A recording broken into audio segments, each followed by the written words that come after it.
considering we've got attorney on the line, we may as well begin with our work session. The point of this work session is to review this proposed ordinance number 026-07-01 to amend taxation on the sale of pull tabs. When you look in my report, it's about halfway through all 3 pages. I know there was one that didn't, but in my report, they're all 3 pages. Okay. Well, Charles, we have our attorney, Charles in Anchorage. We appreciate him being on with us tonight. And Mr. Mayor, I was going to ask him to get started. We'll have a discussion, questions.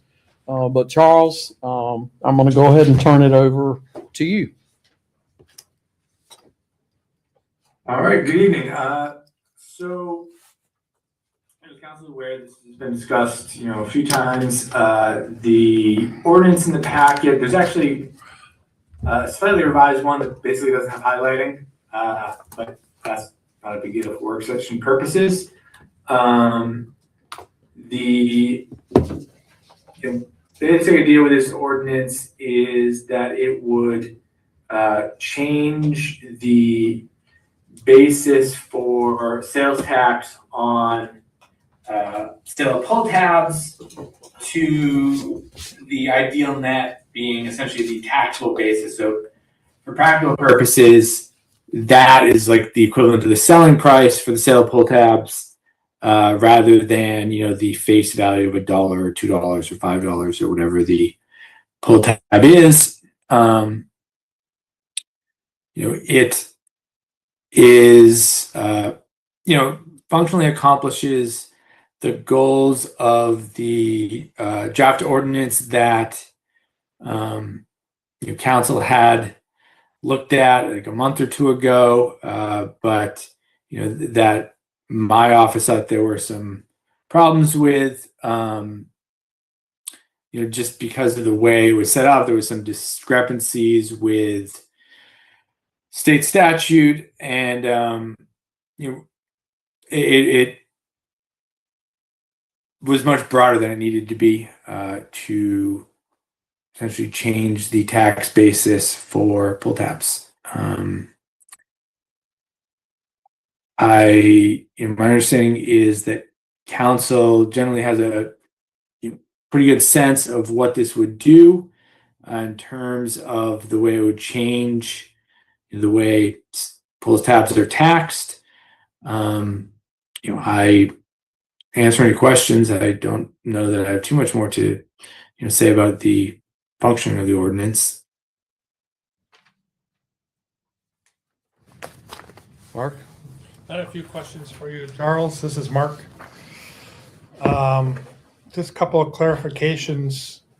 So traditionally, what's been done here in Nome is the permittees, when they contract with a vendor to sell, it's been the permittees who have been paying the sales tax on the contracted pull tab sales out of the vendor. And I see from your and then also when operators were existing, which there hasn't been for quite a few years, maybe 10, but quite a few years we haven't had an operator in town.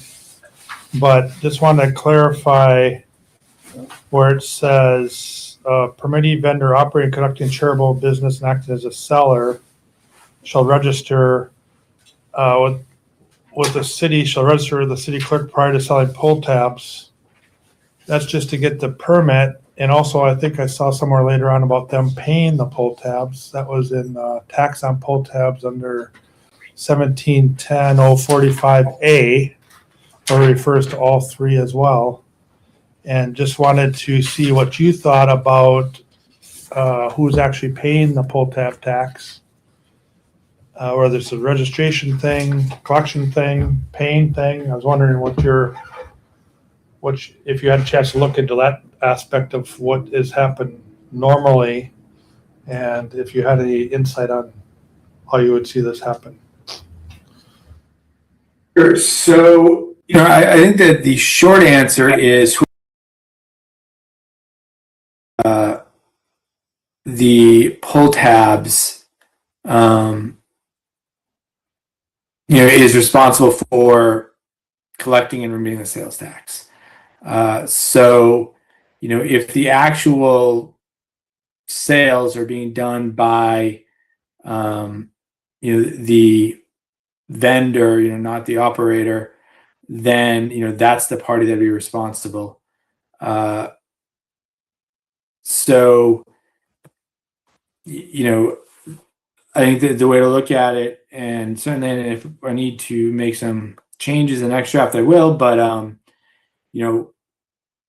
we only collect obviously the tax from one of the entities, and fundamentally it's whoever's actually, doing the sales. Even if they're doing them for or on behalf of someone else. It's the sort of person that's actually doing the sales. I just realized, which I had forgotten about for quite a while, that in chapter 335, the city requires a pull tab license. And I did not take that into account when preparing this. I think that we can simplify it a bit because we are already requiring entities selling pull tabs to apply for and obtain a pull tab sales license. And that's, currently in chapter 3.35. So some of this can be removed from this ordinance and essentially just reference instead the license of 335. Sure, that makes some sense. So one of the reasons, administratively, what's happened is the pull tab permittee submits the sales tax report to the city, and on that sales tax report, they report sales made at a certain place, such as where the vendor is at. And then separately, if they have sales that they're doing themselves, and that's reported, of course, just for them doing the sales.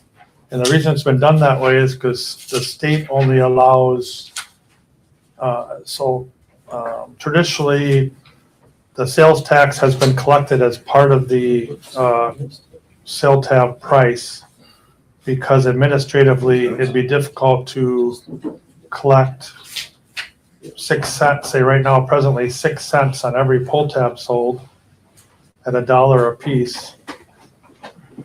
Previously that was a nickel, and so like the bars around here, they generally include their sales tax in their price of their drink. So if you buy a beer for $8, your sales tax is in there, and they pay the city that sales tax out of that $8 they're collecting. And that's the same way that they've been doing that for the pull tabs forever, basically, because it's administratively difficult to deal with the coins. And now I did analysis of the current. If this changes and we go to the net sales tax under item C on section 3.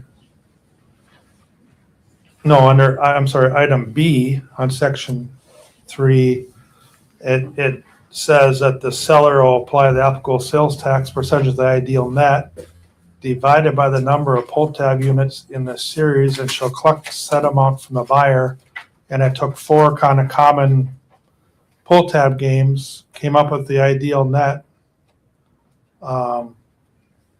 Ironically, no matter what take it is on the pull tab games, the different pull tab games have different ideal nets, and there's more paid to the city based on what the ideal net is and how many pull tabs might be in a game, because they vary, they're not all the same. But ironically, if we followed that section B, that means that for every pull tab sold would need to sell that pull tab for $1.01. So it'd be a penny, which now I think pennies are obsolete. So when rounded off, it would go to $1. So anyway, that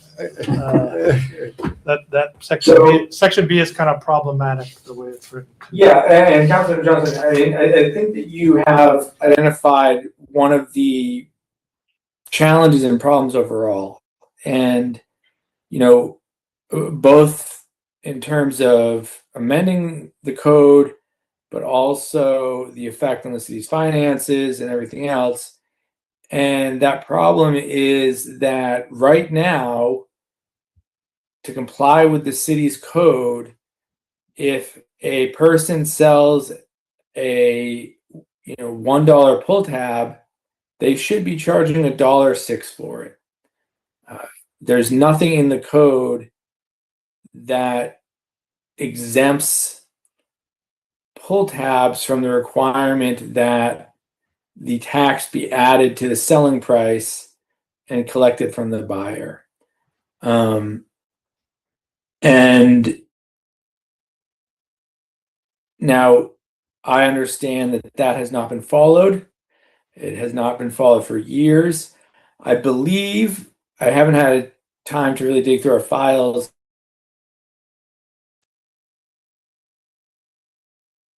A code ordinance that was prepared to address this. I think it was 17.3-3, but it was not ultimately adopted. I don't know the details because I haven't found a copy. But the one of the core challenges here is that right now, if you sell a $1 pull tab, you should be collecting $1.06, $2 pull tab, $2.12. And I think that kind of relates also to a lot of discussion that had occurred at previous meetings about the ability of the nonprofits to retain the proceeds, for charitable purposes, and that the city's sales tax is cutting into that. And that's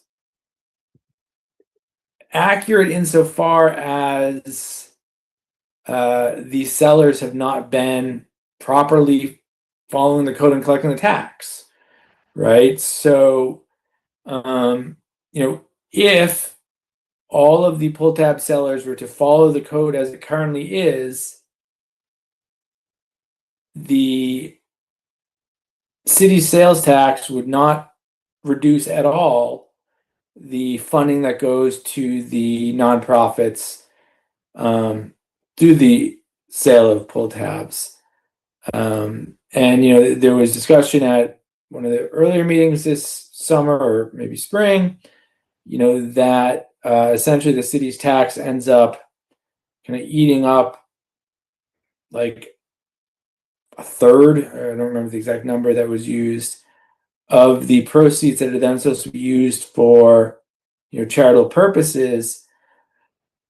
But that is sort of accurate only insofar as the sellers are ignoring the existing code. Adopting this ordinance, in fact, would reduce the amount of funds that are available to nonprofits compared to compliance with the existing code. So, that overall, I think, is one of the challenges we're dealing with. I do appreciate that it is not particularly easy, to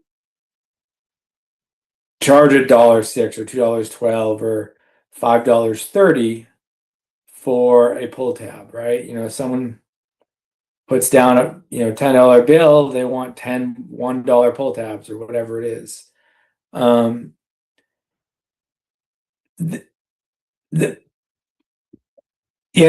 code does have an exception for that, for like vending machines, for example, where you can state the price as inclusive of tax. That is something that could be done for pull tabs, but I think at that point, it really makes more sense to have an excise tax, and then exempt pull tabs from sales tax entirely. Because once you start having the tax not added to the selling price, but essentially, for discussion's sake, I'm just pretend all pull tabs are sort of nominally $1. I know there's different amounts, but just keep saying $1. It's not really at that point a tax that's being paid by the seller, which is what a sales tax, or I'm sorry, the buyer. A sales tax is a tax that is paid by the buyer. It's collected by the seller. But if we are going to have the code state that pull tab sellers don't add the tax, then at that point we're really kind of getting far afield from the city sales tax, and I think it would make more sense to have an excise tax for pull tabs and then exempt them from sales tax, rather than fundamentally turning it into a tax that is paid by the seller rather than the buyer. Yeah, Charles, this is Mr. Hughes, the mayor. So this was 3 months. We're waiting to see what the excise tax ordinance looks like. I'm sorry you haven't been directed a little speedier to get up to speed on this, but we've known a long time that it doesn't make sense to have it be a sales tax, and it really needs to be an excise tax on the ideal net and eliminated from sales tax. So I don't have the power to suggest that you come up with such a thing, but I'm certainly hoping that those that are will. We just need to get financials, and we have yet to receive any financials From, and we don't really need them. We can proceed regardless. Well, you can, but I was just saying to look at our impact. I think we Sure. Why would we not be able to have financials for this many months of? I've been asking. Huh? I've been asking.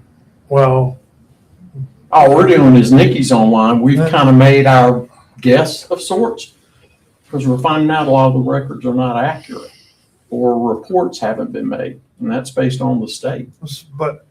but we have information on how much people have paid in sales tax. Selling pull tabs. Hopefully. For the most part, I believe we probably have that. Nikki does a really good job with the financials, and I'm pretty sure that she could. She's got gather the that best of each information come together. Yeah. Yes, very, very easily. Yeah. And she can talk about that. So we're working on that, Yes. getting a fiscal. We're using our information. Yeah. And how long do you anticipate that will She take probably, Nikki, to get, because I mean, Yes, anytime we propose an ordinance that's going to affect the revenue of the city, there's typically a fiscal note attached, this. exactly. And that's what I'm And I talking think about. it's premature that we start talking about, and I thought based on the last time we talked about this, that we weren't going to have a work session until we had a fiscal note so that at least we have a general understanding of what these proposed ordinance changes, what's going to cost in terms of lost revenue. And then we could have subsequent conversations on how we were going to replace that income. And we use existing reports. So Nikki, are you ready to do that right now? yeah, can you see that document I'm trying to screen share? Yes. So I went through the sales tax information in Cassell to put this together and based it off of gross receipts from F24 and F25. An average of the gross receipts for F27 projection. So gross receipts would be about 6.6 million. An 85% cost for the prizes would be about 5.6 million, reducing that by 5.6 million. So your ideal net would be about 994,000. A sales tax on ideal net would be about 59,000. The actual sales tax at 6% would be about 397,000. So you're looking at a $338,000 loss. Reduction. Correct.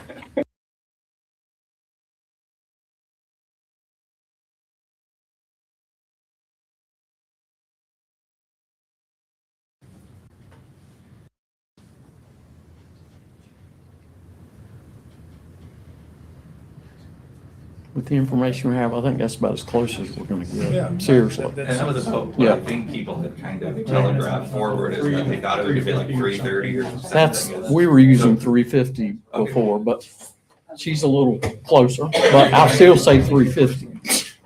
Mayor, how would an excise tax work? Just- An excise tax? If we got rid of the sales tax on pull tabs, I, how would that work? I would imagine that on a monthly basis, similar to a sales tax reporting, that you would report and you would pay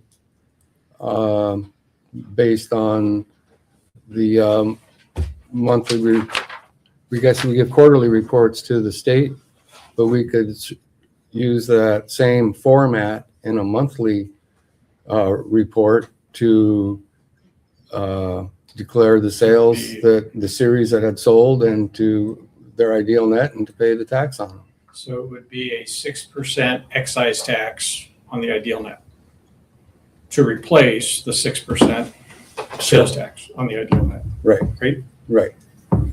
And what's the rationale for switching it from sales tax to excise tax? What's the purpose, or what's the benefit, or Okay, if it's so the same, if the revenue generation is the same between the two taxes? it isn't exactly the same if, as our lawyer pointed out, if it was actually done according, if the charities were actually collecting the 6 pennies from each tab sale, it would benefit the charities more to pay on the gross, not the ideal. But the physical reality of doing that is that if the charities started asking their vendors to start collecting the pennies, that they would likely turn down the opportunity to serve, to be vendors for us in the first place. And then we would have no pull tabs at all. And that's sort of what we're staring at, is no pull tabs. So you can project income all you want in terms of what you think you're going to be losing, but if we continue without making some changes to the taxation situation, and if you force the vendors to start actually collecting the pennies, then it goes away for everybody. In reality, under the current situation, if the permittees don't receive enough money to carry on their exempt purpose or manage the pull tabs, then the permittees will choose not to do that. Why do something that you're not gonna, they put a lot of effort into be able to move these pull tabs. And if it doesn't come out that it's worthwhile, why do it? That's what you're thinking. If it's, on the other hand, if it's put on the vendor to do that, we know how problematic that would be for them to do that within the vendor, and the vendor say, it's not worth my time to do that. Or the responsibility, and they already have quite a bit of risk, because if they lose any, they're required by the state to pay a certain amount to the permittee. The risk goes then on the vendor if they don't sell those pull tabs, or they have an employee that steals pull tabs, or they're missing pull tabs, or any of the proceeds, that comes out of the vendor. So a lot of the risk is on the vendor. To do that, you add another risk of having to collect sales tax on it. It just problematically doesn't work. And in all respect to our attorney Charles, it seems like we're taking a simple solution of basically changing it from gross sales to ideal net, and muddling up with all this other stuff that is creating. And I understand he's going by code, so because that's what he's asked to reference to. But I think the idea of, I know you mentioned other problematic things like collected sales tax, what it's gonna have on our budget. Those are all separate things that we need to decide on or discuss, but it shouldn't be muddled up into whatever document we're gonna use to change it, or if we're gonna change it. So you don't think we need to change it to an excise tax? No, I'm saying if that's the recommendation, that's the easier path to get to that without having to, But the It might- financial impact's the same. the financial impact, we need to look at that and decide that. Yeah, it's the same either way. It's a different thing we need to look at as opposed to the logistics of whether we're gonna change the code or change to an excise tax. You know, according to this, I don't know, it seems kind of problematic, but even some of the writings in here don't make any sense to me. That they're not, like, for instance, it's in accordance with this AS 05-15184 becomes due. That's the tax that a distributor who's the wholesaler of the pull tab pays at the time they sell the tax. And they pay that to the state. It's in this. That would be under an excise tax. Well, I'm just saying it's muddling up what it's in here doesn't make any sense. And I don't know maybe I was gonna ask Charles that, but if we're gonna go towards excise, since there's no sense Yeah, spending a half hour trying to figure out where to.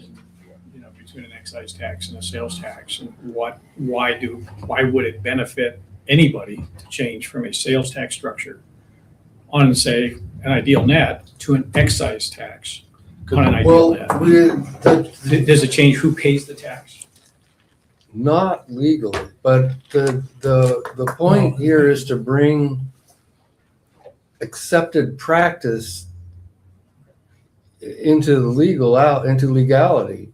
I'm just trying to. Can we ask Charles that I don't- question? I'm not- Charles, if we switch to the excise tax, can we put specifically the excise tax that the permittee is responsible for paying the excise tax? Yes, so, you know,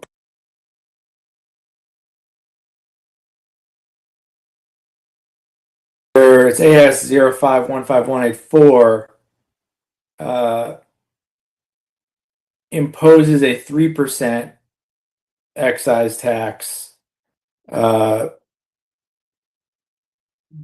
the gross receipts less prizes awarded on each series of pull tabs. Now that, however, it specifies that the pull tab distributor shall collect it.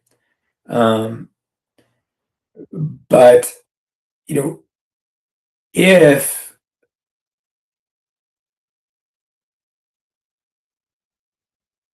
we're going to move towards an excise tax, overall, I think the way to do it would be to mirror the state's tax as closely as possible.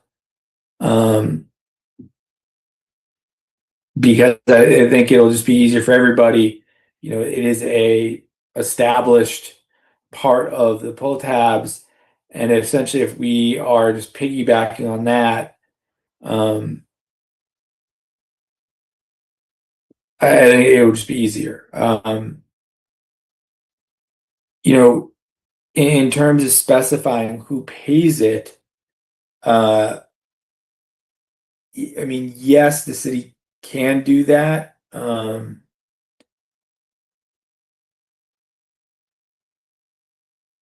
Yeah, is the answer. Yes, we can do that.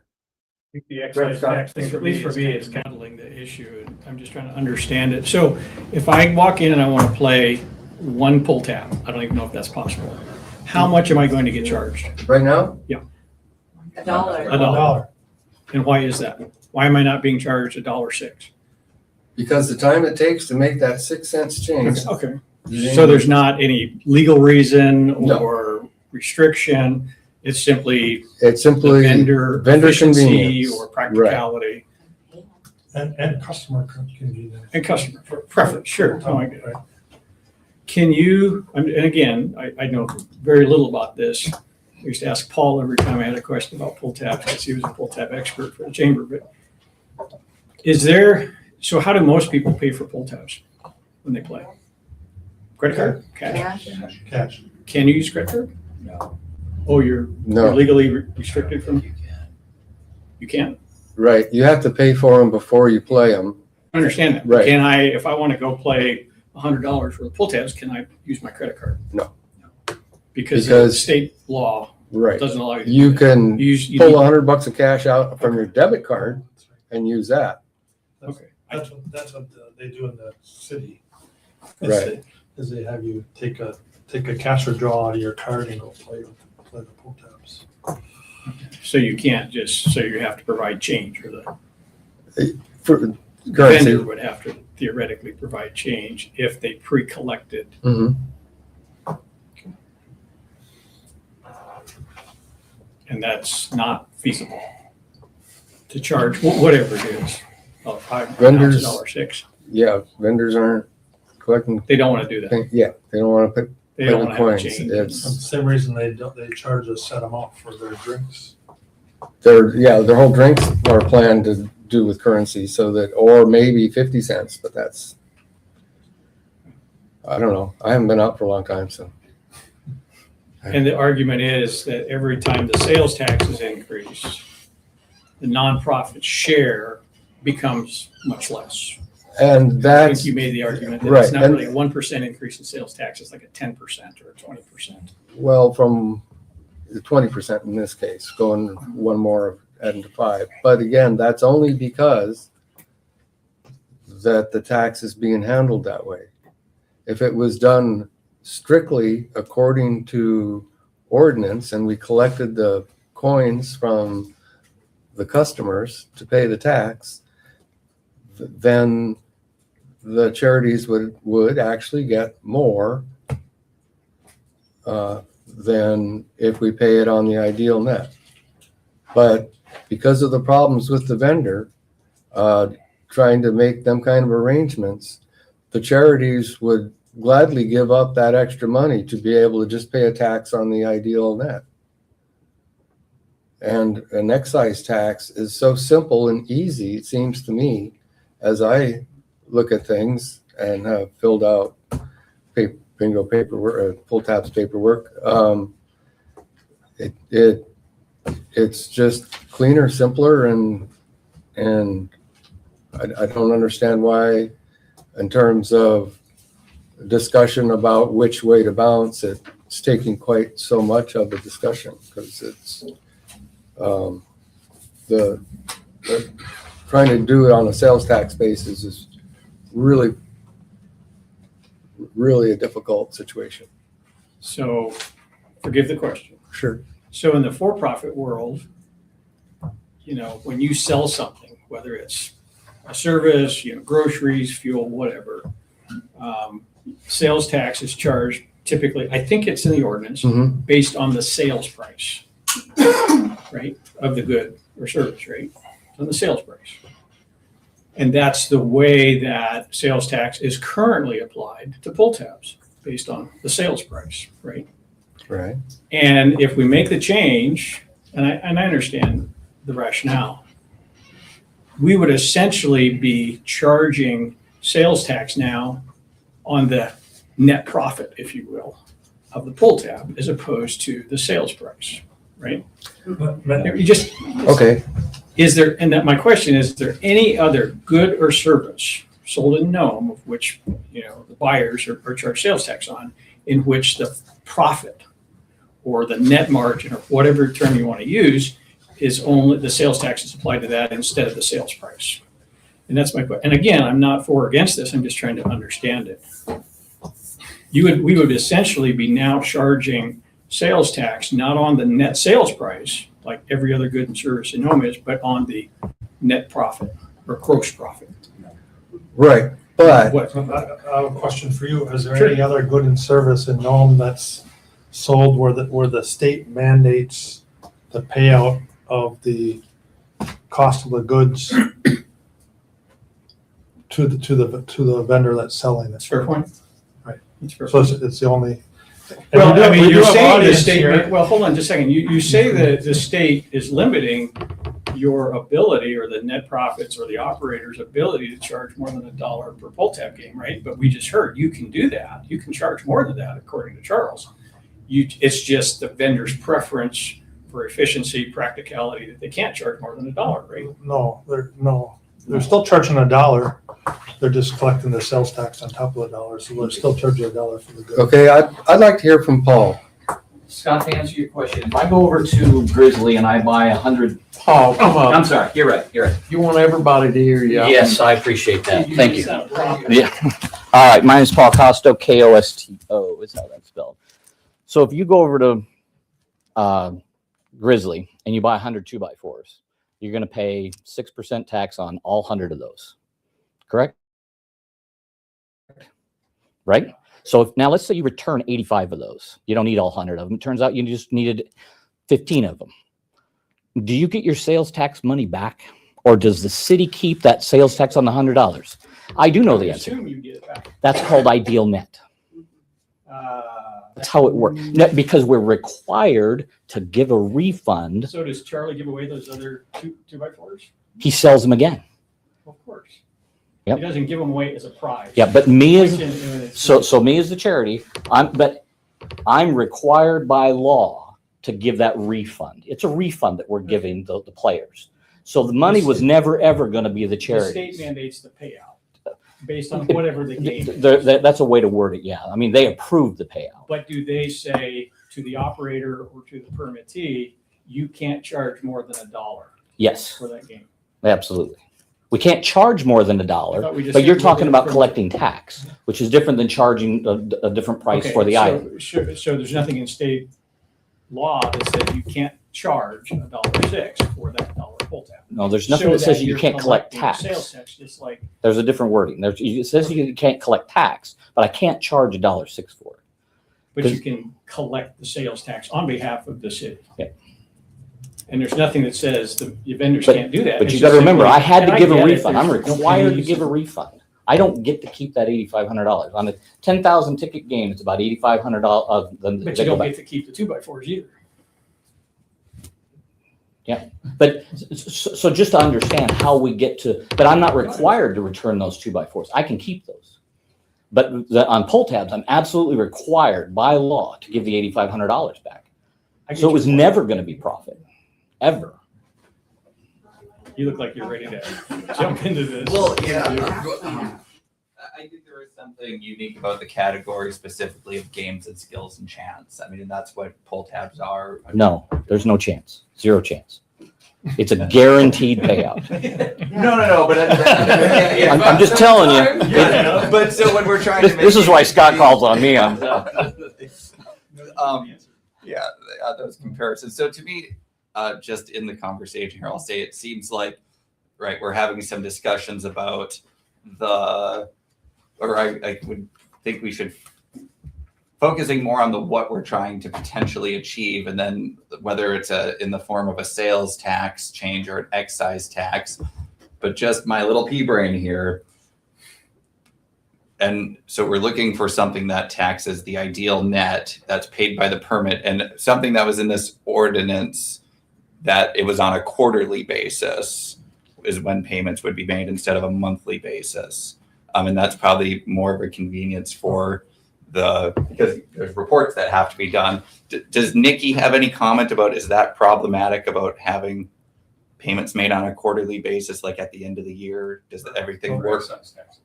No, Or am I- there's reference in here to the charities providing the city a copy of the state mandated reports, which happen to be on a quarterly basis. Oh, but they're going to continue to make the payments every month. Correct. Got it. Okay. I did not understand that. I'm going, okay, we're switching from a monthly to a quarterly just so it's all one report and a Right. large. And it's just to give, and I think it may already say in the ordinance that it has to do that either, but the city just hasn't. In fact, I kind of remember years past where the charities did submit those on a regular basis to the city just as backup Yes. for further detail. It's just been a lot of years since the city's collected those, or the permittees have turned them over, basically. 2008. Yeah. I don't know why. I don't know, maybe. Something like that. It's been a while. Right here in Is that what it is? 2008, I was here. And I know the statement has been made a couple different times, and I just want to make sure I'm tracking it, that like potentially Nome, Kotzebue, Bethel were the only places kind of in Alaska that are doing it this way. And other places are already doing it kind of off the ideal net, or is that Juneau and Nome are the only places that just do. Juneau and Nome? And Kotzebue has gotten out of the pull tab for exactly what the mayor mentioned, was it got cost prohibitive for the charities. They stopped making money at it. So Kotzebue got out. Every other place in the state of Alaska does ideal net, which is modeled after, like Charles said, the state tax on it mirrored. And Nome used to be that way until 2008. They modeled the state. So this is not new for Nome. Until 2008, Yes, sir. we taxed pull tabs based on the ideal net. Yes, sir. And what was the rationale? Just to make more money? You want me to tell you? I'd be happy to. Marty Rude had an argument with Mary Kernodle right here in this room, and Mary ended up winning. It was a Cheerio pissing contest. I was in the So room what then. role do the electronic pull tabs, gaming, whatever, play in this conversation? Nothing at this None, point. is there Because not? I've heard you reference that, you know, with the introduction of electronic gaming or pull tabs or whatever it's Say what you called, just said. that's even a greater risk. None because of why? They haven't passed that legislation yet, and. But it's in front of the legislature. No, it failed. Yeah. Yeah. Good stuff. That's off. It's not worth wasting time on at this particular juncture. There were a lot of problems with the legislation outside of the game format stuff. Does this keep coming up? It will come up again, I'm So more than sure. likely, at some point, we will see electronic pull tabs. But, And no, right? right, but how they do it Yeah, I understand. is subject to a lot And of change. because it's electronic, does that mean this issue with pennies and nickels and whatever, you know, and collecting sales, does that issue go away? No, because I think they still gotta pay You by. literally are gonna have to cash. pay with cash for Yeah. electronic gaming. A lot of those electronic machines are digital. You can, Use a debit card? I- Well, you I gotta would do thi- I would something. think that A lot of you'd be states okay. have gone to Is that. this a temporary problem?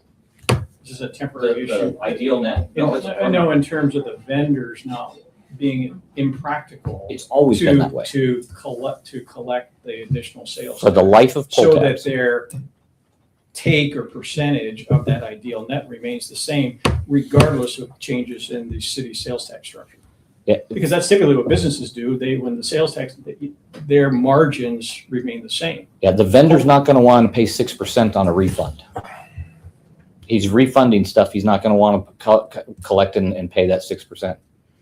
He's required to pay cash out of that till from what he took in to Honestly, back to it's the going individual. be the player that cares, right? Well, the vendor's gonna stop selling it because the players are gonna stop playing. If you're gonna take money from me, yeah, you got to remember it's a refund. It's required refund. That's the thing that kind of gets missed. No, go ahead, Adam. Oh, no, I was just gonna say, we've got 10 minutes to figure out how to plug a $337,000 reduction. That's the other part of the conversation. Well, and I get it that you don't want the charities to have their money, because that's ultimately what that line item on Nikki's thing is that the city wants that money. Charitable gaming was not established to fund the city. It was so that the city didn't have to fund the charities. When you go back in the history of time, that's exactly why the state developed this program, was so that the cities and the municipalities didn't have to give monies to the chambers of commerce, to the igloos, to all the pioneers and stuff. It was developed so the cities didn't have to collect tax and give it to the charities and fund the charities. Now you guys are wanting the charities to fund the city. That's backwards from what the whole program was set up for. And it's not a new issue. I mean, Oh, I Yeah. know. you know, it's been going on for a long Yeah. time. It's just, In- the city council So I has think not it- been willing to again- give up that. You know, watching the clock here, you know, I think both Kenny and Mark, you guys have said in previous discussions that if we can do this, that the charities will then be able to fund some of these, of the charities that are benefiting from this change in the pull tab ordinance. they will then be able to better fund some of the nonprofit activities in the community, like Nest and the preschool and some of these other things, that they would be in a better position to be able to fund these things and basically compensate, if you will, or offset the loss in sales tax revenue for the city. Will that happen? And if so, how will that happen? Well, charities are required to donate 100% of their proceeds away. Well, it's up to the charities. Exactly. They'll have to donate it, and they're gonna do it locally. Do you not think they'll fund the other I local don't know. nonprofits? I think it's a reasonable question to ask. So then let me, Right here. then let me ask the question. What is the city doing with our charity money that we So you're give? going to answer your question with another question? Yeah, absolutely I am. I think it's a fair question. If you're going to say, what are the charities going to spend their money on? I think, we gave $121,000 to the city in 2024. Where'd it go? What did it go to?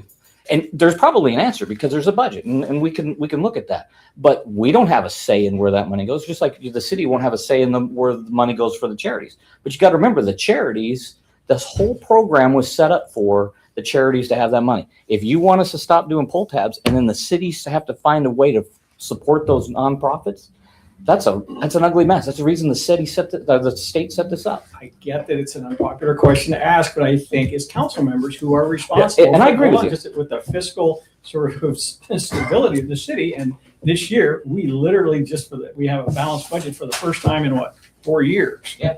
And when we look at how to replace a potential that this ordinance change will basically cost the city, if you will, $338,000, how do we make that up? And I think that's a reasonable question to ask.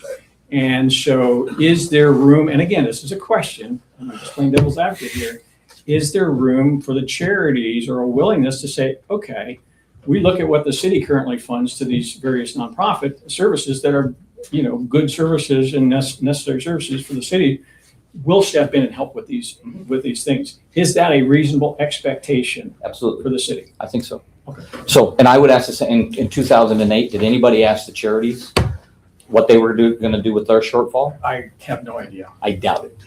Yeah. So. And arguably though, if we reduced barriers or made it potentially more lucrative, then other organizations that have 25 members that can get a gaming license could start their, again, you're diluting it by having more and more pull tabs. Pull tab pie is only so big Well, there's, in terms of total gaming revenue. right, yeah. But certain organizations have so many boxes and things like that, and if all of a sudden it was more lucrative or there were less barriers into it because they were basing it about the ideal net, maybe some of these other organizations would, potentially get into pull tabbing themselves, kind of. So that's Sure. probably not. I don't disagree with you. No, right. And I will say, I appreciate you asking the difficult, right, questions that need to be asked. That's the elephant in the room question. And that's the question that every time this issue comes, council, that's the question that sort of doesn't get addressed. Mr. Mayor, next work session, can we plan on discussing the finances of making up the difference of this amount currently in the budget? So let me get this right. You are suggesting that we discuss, so if we don't pass this and pull tabs go away, the city gets nothing. So if we change how it's taxed and pull tabs stay, the city gets what, 65,000 approximately? 68, yeah, about 68. 68. So sounds to me like what you need to do is to plan on what you're doing with the 68, because you've already kind of kissed away the 300 and the balance of it. What do you mean, just away? Well, if we all decide we're not going to be selling pull tabs anymore, then it goes to zero. I don't think anybody's saying no here, Kenny. We're just trying to understand. I think we got a number on what this proposed ordinance will reduce city revenue by, right? No. That's the problem. I agree, it is a problem. You're not understanding that this ordinance is going to increase city coffers not decrease it. Okay, well, how will that happen? Well, If we're losing 338,000 in sales tax revenue, I'm not saying no or I disagree, but where would we make that up? How would we make that up specifically? well, if pull tabs go away, you lose all 300. So we're gonna outlaw pull Correct. tabs? No, you're taxing them out of existence now. Current policy will lead pull tabs to decline. Pull tab sales will shrink. So you have the gap now. The amount that you have currently budgeted for sales tax income from pull tabs is not a correct number. It might be, it's an estimate, of course, but that estimate presumes that things are going to continue on the same. If sales decline because of your tax policy, then you're not going to get so much, Okay. right? So, I'll just ask a theoretical question. Yep. And again, do you mind if I ask you questions about the Chamber of Commerce? okay, You're president of the Chamber of Commerce. correct. The Chamber of Commerce generates the majority of its revenue, or a lot of its non-contract, not including Sure. with the city from pull tabs, right? A fair amount. How much more can you tell me in rough numbers? How much more the Chamber of Commerce would retain with this proposed ordinance change? I got the math. Hmm? I got the math. How much? So, at 6% tax rate in 2025, the city collected just shy of $90,000 from the Chamber of Commerce in sales tax. Okay. The chamber kept 53,000. So the city's the big breadwinner there. Under the new ordinance, the city would get 20,000, and the chamber would have 143,000. So And that's you- for FY25. So, okay, so the chamber would get about $95,000 to retain. No, about 143. So they would retain 140, more than what they currently retain. Well, okay, yeah, you could call it more. Yeah, Right. 53 So months, they yeah. would retain, just say. 90 more. Yep. $90,000 I'm with your more math. every year. I'm with your math. Theoretical. Is the chamber willing to reduce their contract with the city for running the visitor center by $90,000 a year? I can't answer that because that's a board question, but Is that a reasonable question to ask?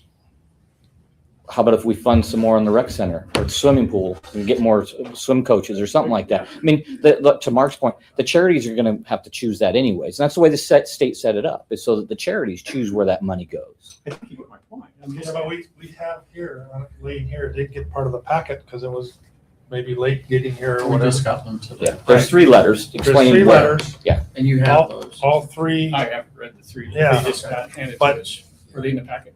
yeah. No. We didn't get them until This afternoon. this Eight or- afternoon. Okay. Yeah, they all 3 state something basically to the same effect that says they understand they're gonna have more. They would continue their existing nonprofit programs they do. And also the city of Nome, and also look at providing fund for the nonprofit programs the city of Nome is currently supporting. We could help alleviate some of that financial burden, and they all basically kind of say the same thing. They're all willing to help in the situation where we're all working together. That's great. And, and that's the answer to one of your questions. How do we know they're gonna do that? Well, right here, they say they're gonna do that. The same guarantee that they as citizens ask what the city's gonna do with the funds. They're saying they're gonna also pitch in and help fund the charities as well. And the charities are required by law to donate 100% of it. I mean, we don't have a savings account like city. Well, city doesn't have a savings account either. But nonetheless, I mean, so there's requirements through the state program, because the state doesn't want people to just start making millions off from pull tabs. They want the charities to be funded. And in Nome and in Juneau, they almost don't play pull tabs anymore. They're really low on their numbers. So Nome is really the last entity that's doing it on gross sales and not with the Only refunds. municipality in the state that collects on or assesses sales tax on the gross. Or they get out and they go play bingo. Kotzebue got out of the pull tab business because bingos are taxed different. And some of these entities, now the Chamber of Commerce doesn't fall under this because of our 501c6 status, but some of these charities, quite frankly, should be tax exempt. I mean, and they just need to apply for that. I mean, but you may get nothing if they were to figure out how to get tax exempt.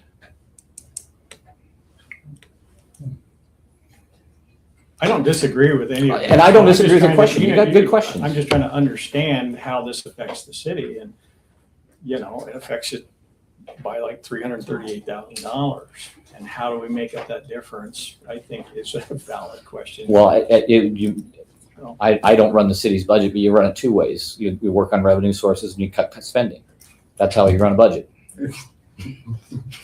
Not that easy. Of course, it's not easy. That's why that's why you guys are sitting in the room, because it's not easy. It is hard. Yeah, and I appreciate that.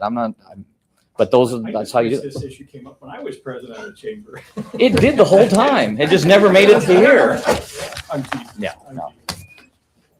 Okay, can we take like a 3-minute bathroom break and resume at 7:05? All right, my math is Do goofy. you want, I'm just looking for, hold another workshop next week. That was fun.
clerk could call the roll, please?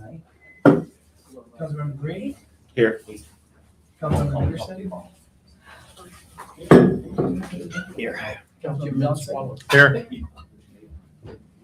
And then Councilmember Lust? Here. Councilmember Miller? Unexcused? Councilmember Martinson? Was he? Well, he, understood. Go ahead. Excuse. Excuse, okay. He told us. Okay, recording's going? Recording is going? Okay, Yes. great. We're on. Great, then it looks like for the Monday, July 13th, 2026 special meeting of the Nome Common Council, we do have quorum. First item, approval of agenda. Make the motion to approve the agenda. Motion by Councilmember Lutz, seconded by Council Member Henderson. I'd like to make a motion to amend the agenda. Okay, Is that this the time to do that? sure.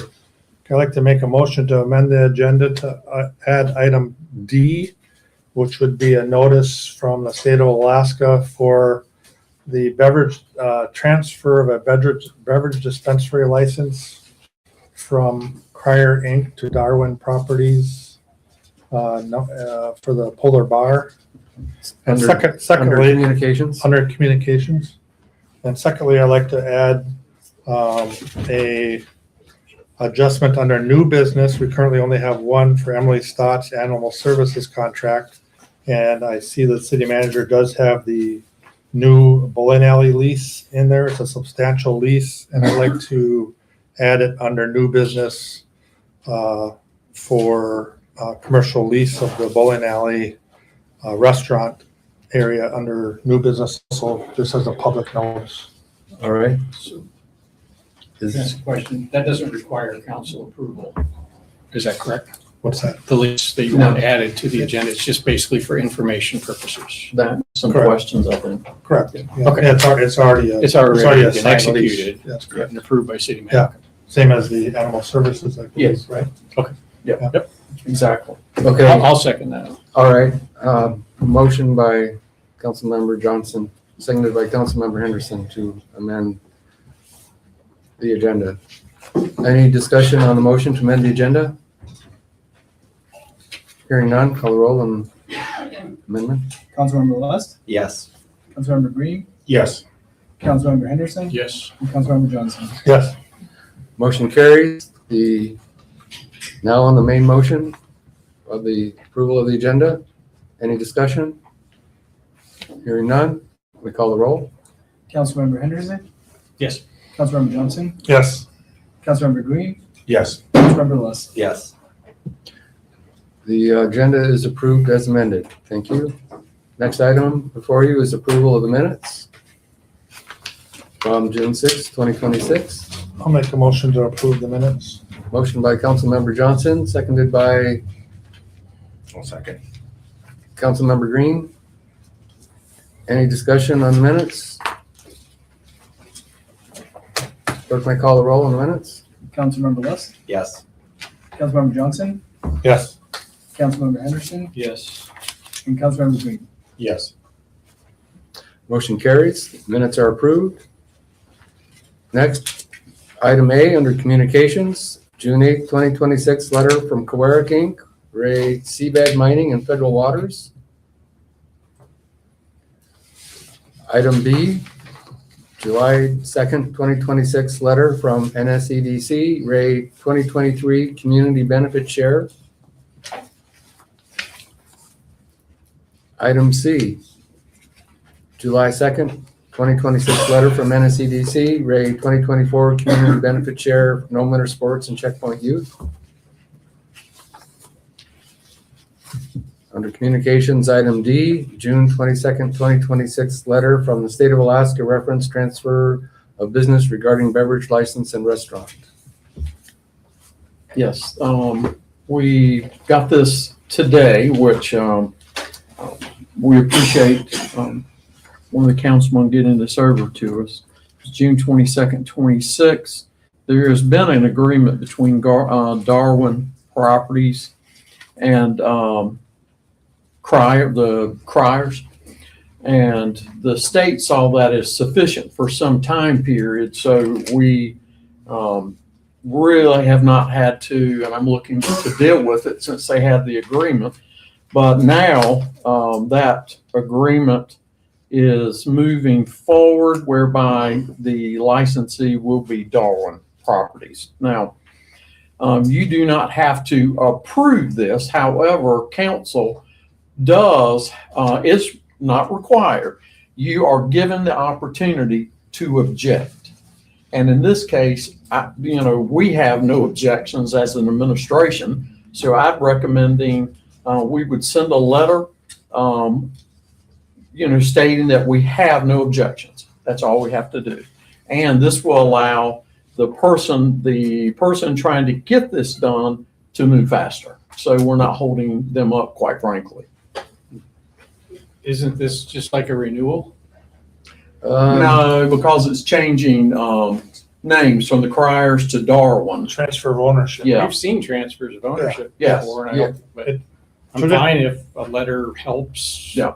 We just want to, so I would ask for a motion with no objection, that I forward a letter, but no objection. I'll Is make what that I'm motion asking. then. If Okay. that's what's needed. Motion by Councilmember Henderson to send a letter of non-objection to From the transfer the of transfer. ownership From one from owner to Crier another. Inc. to Darwin. Nor do we have any, as far as the dispensary or anything like that, we have no objections. Administration, so you're fine.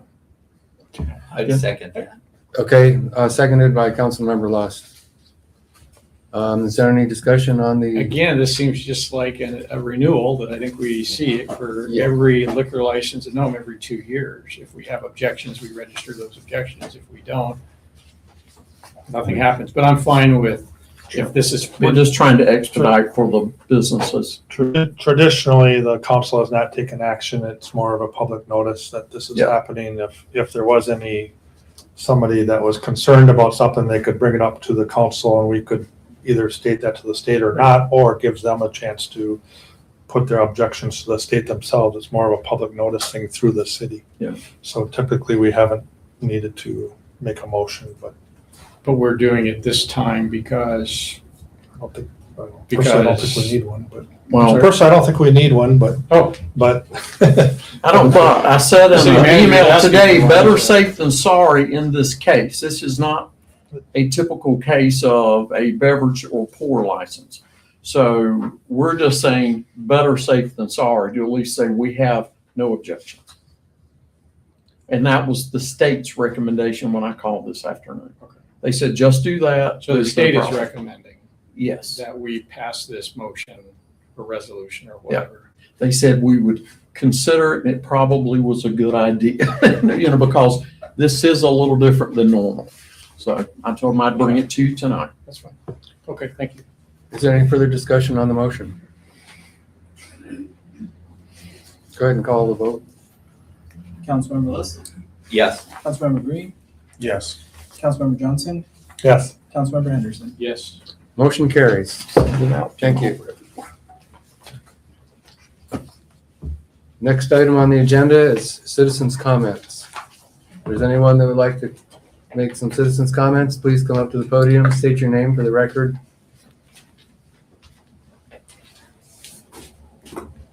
Hello, my name is Luis Valdez. I just want to thank the council. Thank you very much for the opportunity, and administration for the help with the business permits, and the city of Nome for the kitchen, especially the town of Nome, for being so supportive. Thank you, guys. Okay, thank you.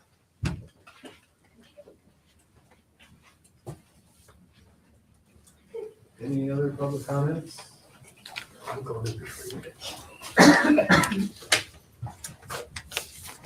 Hi, I'm Brad. I'm the Deputy City Clerk. Just want to say thank you to all the people that helped out on the 4th of July. So I'm going to name a few people. Dan, Caitlin, and Sean for being our judges. Marguerite and Reese for handling the prizes.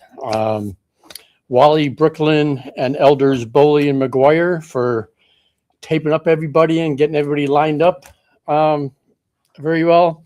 And I want to give a special shout out to Mick Jonathan on Tung at Hanson's for not only donating pies and whipped cream, but actually baking the pies for us too. So if it wasn't for Hanson's this year, we probably wouldn't have the pie eating contest, because last year I paid for it out of my pocket. So that's it. And just want to thank everybody.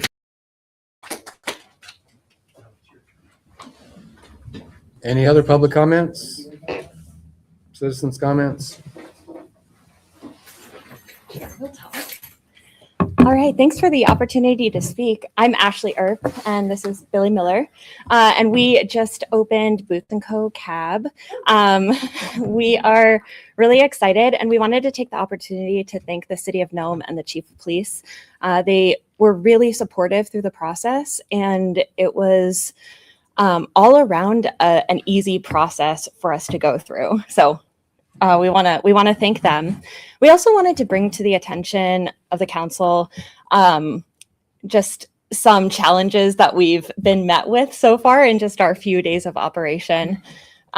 Steve Longley is still running a cab business under the radar, I guess, and he's been pretty vocal against us, and has even gone so far as to park his rented car outside of our house and watch us call our cab company to discuss our decals that have not arrived yet, and we got an extension from the city. And overall, just give us a really hard time. We worked really hard. We paid over $5,000 to get insurance to make sure we are running this cab properly and legally and safely. We also are going to be paying our 6% sales tax to the city. And so we've just gone through all the hoops to make sure we're doing this right. I know we do have some limitations. Right now, it's just the two of us. We haven't found anybody to drive with us, and we both have full-time jobs. So there are limitations in that capacity, but we just wanted to bring this to the council's attention that we do find it problematic and unfair and quite frankly, unsafe for the community to have this other person out there offering these under the table rides. Yeah, I just want to speak to that. So I've been the one mostly driving. I've had his customers call my cab to discuss the verbiage he uses about threatening to call NPD on me because I don't have my decals up. The city has an agreement with us that we have 2 weeks to get our decals because you just can't go out and get decals printed here in Nome. So we're working on that. I've had 4 instances with Longley just in 2 days. I have multiple pictures of him parked in front of our house, watching our house. There are so many places to park publicly in Nome. At this point, I feel unsafe. My main concern is that he doesn't have insurance. I'd worry about someone getting into an accident, like liability. How do you cover that if, God forbid, someone gets hurt? I just think at this point, we're really appreciative to have a voice because we've only been operating since Wednesday, and we're extremely grateful. But we do feel that these issues need to be heard and addressed because he's been driving a cab, 2 years for donations. Exactly how long, but yeah. So I think if that could be addressed, that would be really great because mainly I feel unsafe with someone out on the road monitoring me. thank you for hearing our concerns and thank you for the time. Thank you for doing what you do. Absolutely, our pleasure. Any further citizens' comments? All right. We'll have another session a little later. Unfinished business, appears to be nothing there. Under new business, item A. Yes, I'm going to have my newest contractor online, Miss Emily Stotts in RAR. We've gotten a contract worked out and excited about Emily doing some new things, and she's got some ideas and things she wanted to present tonight. Hey, Emily. Good evening. Thank you guys for having me. I'm so happy to be back officially in the capacity for animal services for the city. I've prepared a statement just so everyone in the public and council members and the people who are relying on us are all on the same page. So more than a decade ago now, Paws of Nome was established in response to two critical challenges in our community: the limited access to veterinary care and the need for consistent animal control services. Over time, our programs have evolved to address the public health, public safety, and animal welfare issues that stem from those challenges. Addressing those same needs continues to guide my work today. I've accepted the responsibilities of City of Nome Animal Services Contractor to address the city's immediate animal care, animal control, and ordinance enforcement needs. Part of the department's development will consist of animal-related ordinance review and updating, as well as creating a plan for adequate city facilities in the future. Paws of Nome remains my primary focus. Rural Alaska Animal Resources, LLC, RAR, exists to support nonprofit efforts by providing facilities, equipment, and operational resources that help sustain our mission. That relationship also places RAR in a unique position to help bridge operational needs for both the city and PAWS as we work toward a long-term sustainable model for animal services. Communities such as Bethel have demonstrated the value of partnerships between local government and nonprofit organizations to provide dependable animal services in rural Alaska. I believe Nome has the opportunity to develop a model that reflects our community's unique needs while building on those proven successes.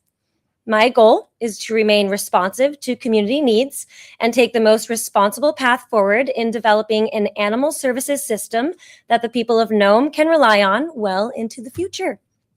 And thank you for the opportunity to continue serving our community. You'll notice it is animal services. We do not call it animal control anymore. Animal services. We provide services. The other is a little bit negative. So there were some community suggestion services. So yeah. Okay, item B,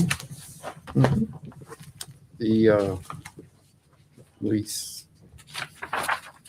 So, yeah, we have, I have included the request for proposals, and I have the commercial lease agreement between the city and Ms. Valdez, doing business as La Casita Taco Shop, and they are open. We've got a 2-year lease. You'll see the per month, as well as responsibility for utilities. Also, there's some construction that's going to be done as it relates to some cabinetry, new doors.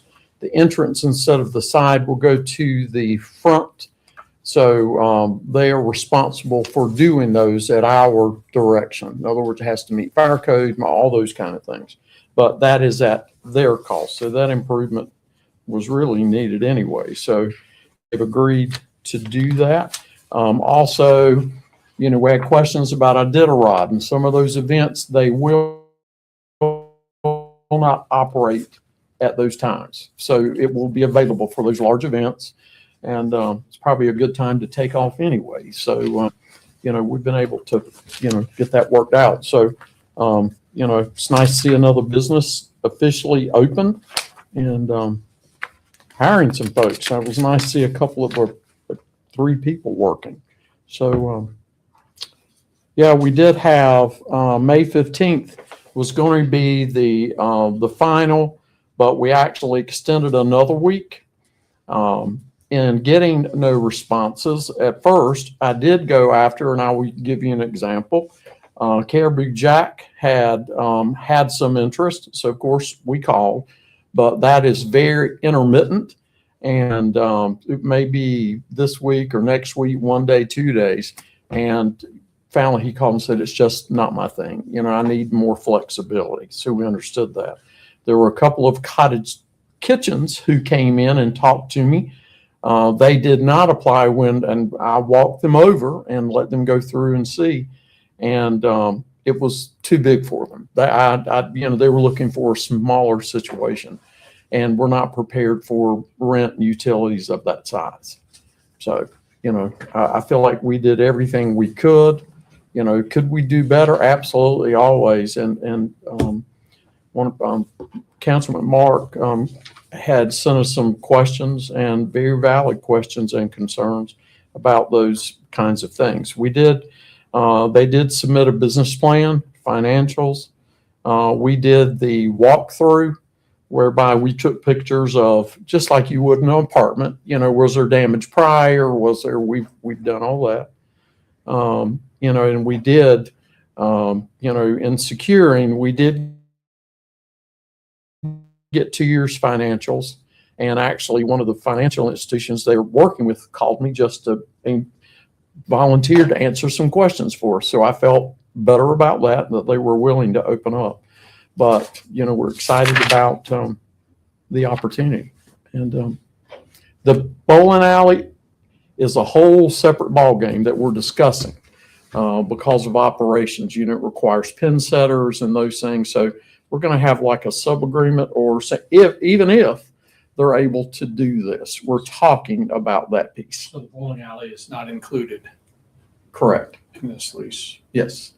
That's something we're going to have to work out. It's just, yeah. And if I understand you correctly, Lee, this was the most, sounds like you reached out to every entity or individual that If responded I miss someone, that's my to fault. this RFP. Yeah. And based on all of your conversations with everybody, this was the most competitive proposal Yes. that was submitted. Yes.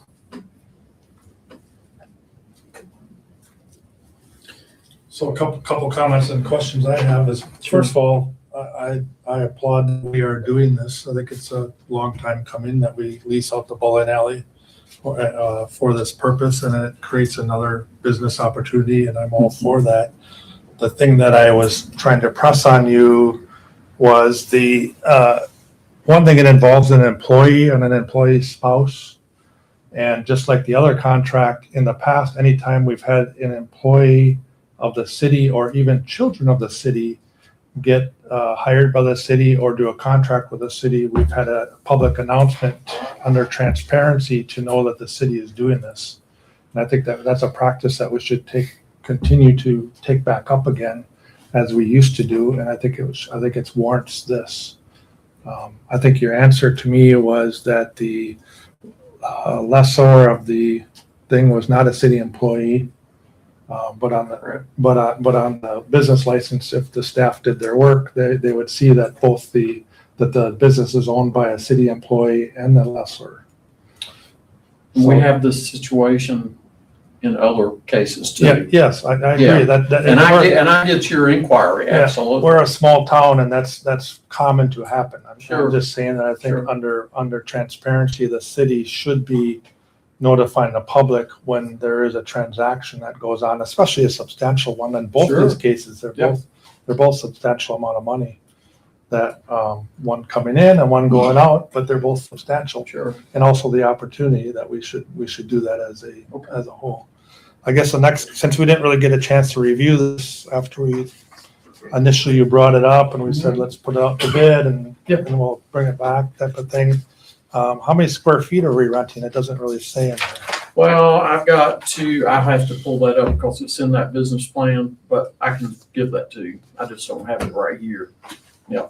Okay. We do have it. Because it does refer to the tenant is responsible for paying certain utilities, which Yes. is to the advantage of the city because it's a costly thing to run a restaurant. Yes. And so I see that, but it's not tied to anything. You know, it's not tied to square footage or how that's going to be outlined. Well- And in normal leases that is, and that's why I asked what the square footage is. Well, that's why the trash service and I think, it's actually going to be in their name. And I think they were going to look for a larger tank because that tank is not big enough, quite frankly. Mhm. But that they will pay that. Now, on the electric side, I'm working that out because that's, and they understand, I think I put in there in the comments that you could be talking about, another $600 to $800. The electric is not so bad. It's predominantly the propane, the fuel is the biggest. Yeah, you put in at least 1,100, Yeah. 1,500 estimated. Yeah. Yeah. Yeah, just so as long as you have a mechanism in order to, Yes. on behalf of the city to be able to do that. And one mechanism I've seen in other places where there's shared services such as electric is based on square footage, which isn't really in here. And then you brought up another thing tonight was that there was going to be a break during Iditarod or other special events. Mhm. Is that in the lease? It's in that business plan that they gave us, which we accepted to say they would not be open on those days and it would be turned over to the city. And then the city decides Iditarod, a caterer, that kind of thing. So That might be something you want to include in. they would have we talked about it. They have no issue in my adding that. Okay, and then I see somewhere in here that it was insurance was discussed, or insurance is part of it. Mhm. Do you have the insurance policy? Yes. In We have place the insurance certificates. with the city? The city is a additional insured or a Yes. lost payee, Yes. and then it also refers to all the permits are in place, Yes. including health and other ones. Yes. Is the food permit in place? Yes. Do you have a It's all copy of that? done. I'd be glad to get it to you. Okay, Yes. all right, if I could see that, I'd Sure. I'll send it like out to to see that. everyone. That's all the questions I had. I think when Lee first proposed this idea, it was about 5, 6 months ago. Yeah, first of the year. Yes, sir. I understand exactly where you're coming from, Mark. And my concerns was that we have a public process because we're looking at leasing out anytime like you lease or sell city equipment or lease space. I think it's important to have a public process. And from my perspective, I think Lee did all those things. He put it out for public notice.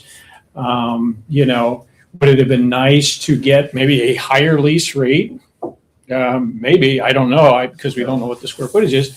But I think based on, the discussion here tonight, we've got the best offer that was out there. And that's part of the challenge is when you put out an RFP, we may not get what we think is a market rate or as high a rate as we want or whatever, but we get the best that we have. And I think as far as I'm concerned, I'm happy with the process that we followed to select, who we did. And again, I think it's important also to give the city manager the authority and the flexibility to negotiate these deals. We give him sort of the framework of which to follow, the public process, the RFP and things like that. And then we, basically trust him to make a good decision. I appreciate you kind of bringing it back to us and letting us see the final product. So Absolutely. for what it's worth. And again, that's not disagreeing with any of your concerns. No, and I think we had some of the same concerns early on too. And when I was kind of researching it several months ago, I noticed that in our code, we had things for procurement that is over a certain value, and I think it's $50,000, that we had to go through a certain process in order to do that. One of them was a 30-day notice.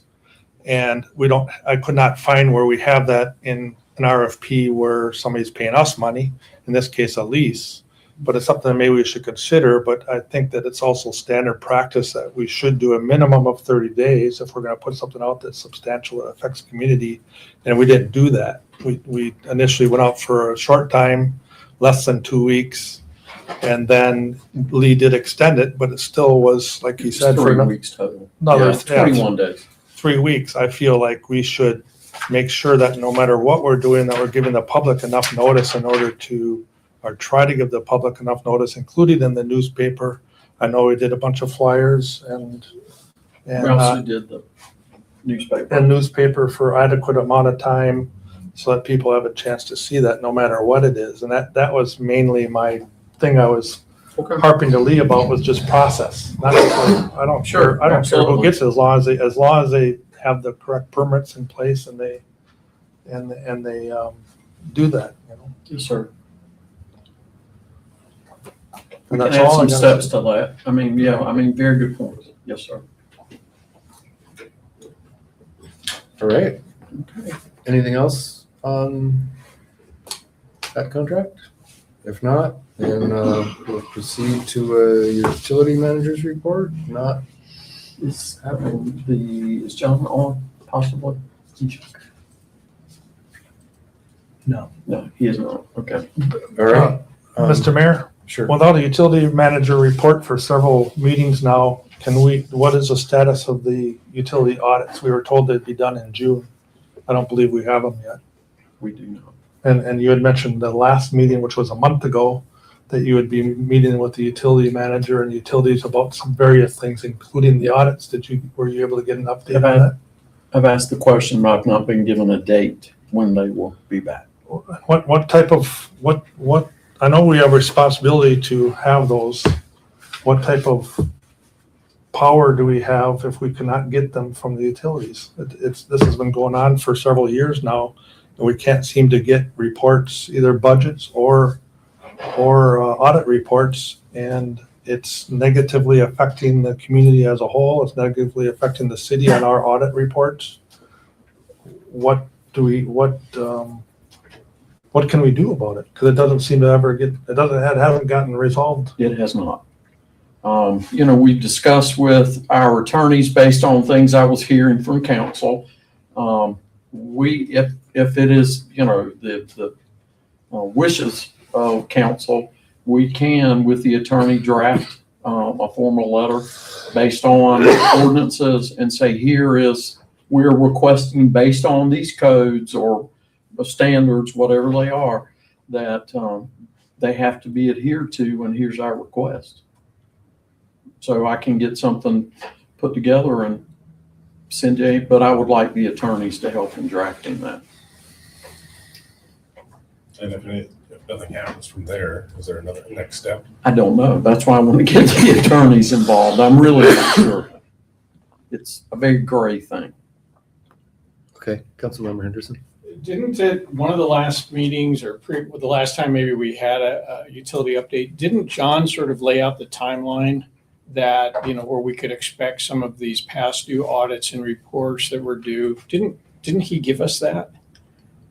Yeah, he came but it and I was, thought he had said, yeah. okay, we're working on this year, like we've just finished this, we're getting ready within a couple of weeks to finish whatever, 2021 or 22, whatever it was. But didn't he give us sort of a timeline?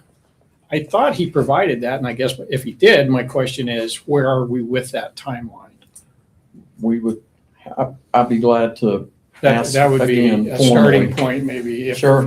'cause I had thought he provided sort of a time frame to get the utilities caught up. I'll get with him tomorrow and just tell him we Great. need something in writing. It would be very helpful.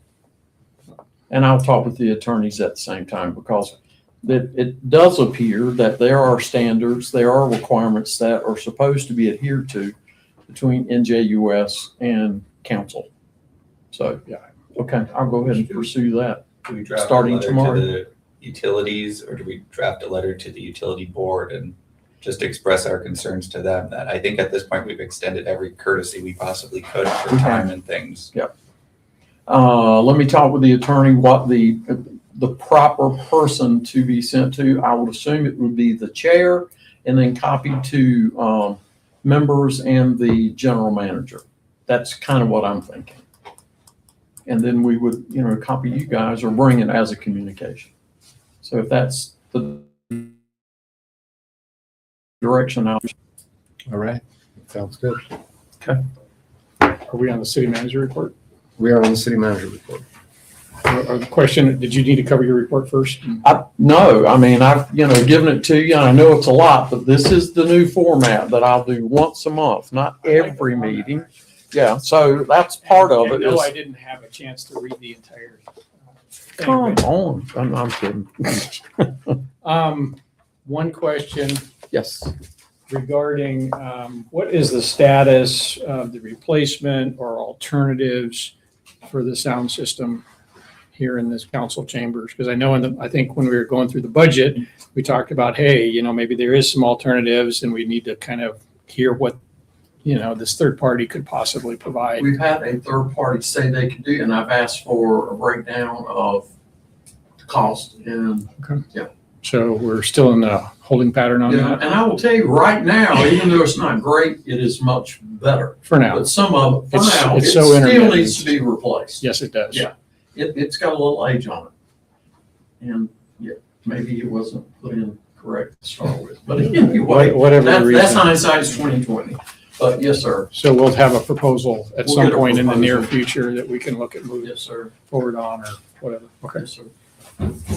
Great. We did hit dust control. And one of the things I've mentioned on here, we talked about joint efforts. So you see I've hit it several times, like marketing, public education. I've been talking with the hospital and different groups, NEC, COERIC, all these different groups where we're doing public education together, getting announcements out. Like dust control, we've adopted slow down, keep the dust down, because all of us are problematic and causing dust too. That committee has gone, it's just amazing. And I definitely want to thank COERIC. They have done a good job in coordinating and being a catalyst. But they've also put up cash. So that's awesome, helping us on cost of new products. We're testing new products. The state is transportation, new products. But these things have required all of us sit at the table. And that process has been awesome. People are stepping up. Our next is we've got some businesses and industry at the table. We've got to do more of that, because we've got to look at everybody's role, responsibility, because obviously, and this is not a negative at all, but with more traffic comes higher maintenance costs. We're going to have degradation of roads and whatever.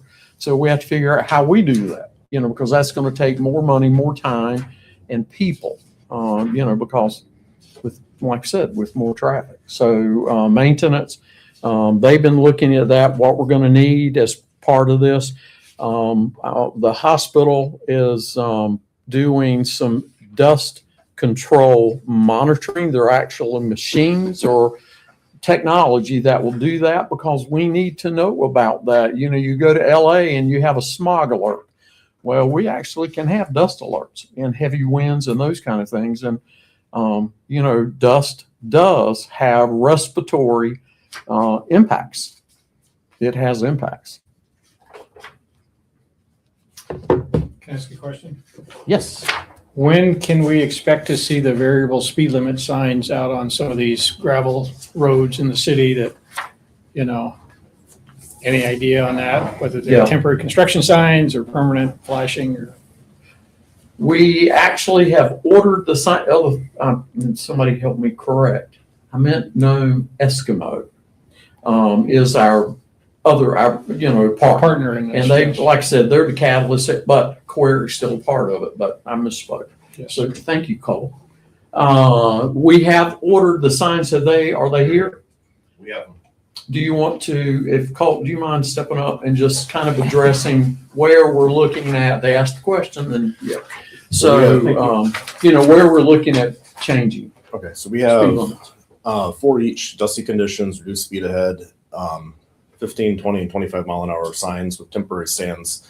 And the plan is, if we get in conditions where we have excessive dust, we will get them spread out on cruise shack at both ends and in the middle, near G or K.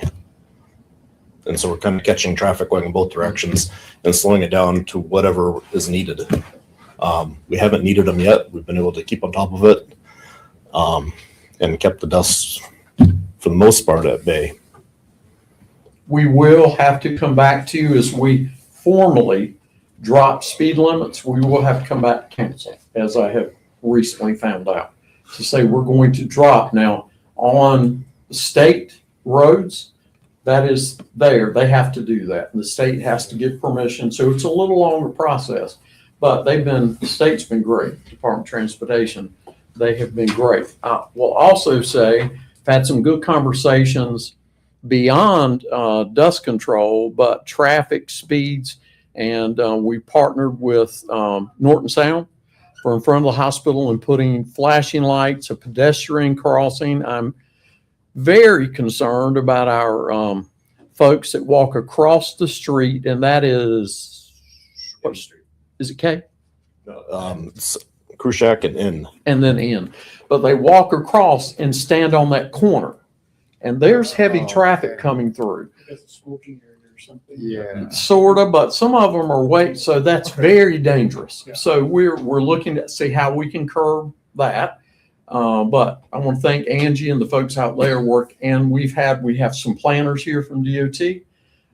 We are asking for some studies on some intersections that we have concerns about maintenance, but also getting our priorities. And we're going to be coming back to you from our transportation committee.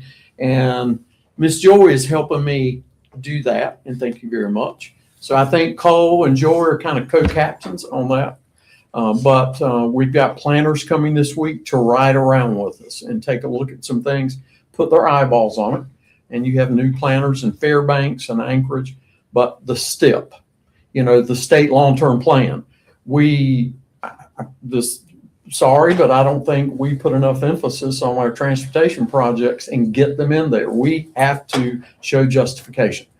But there's money with DOT to do studies. I know everybody goes studies. Well, the studies help us get the money because we justify.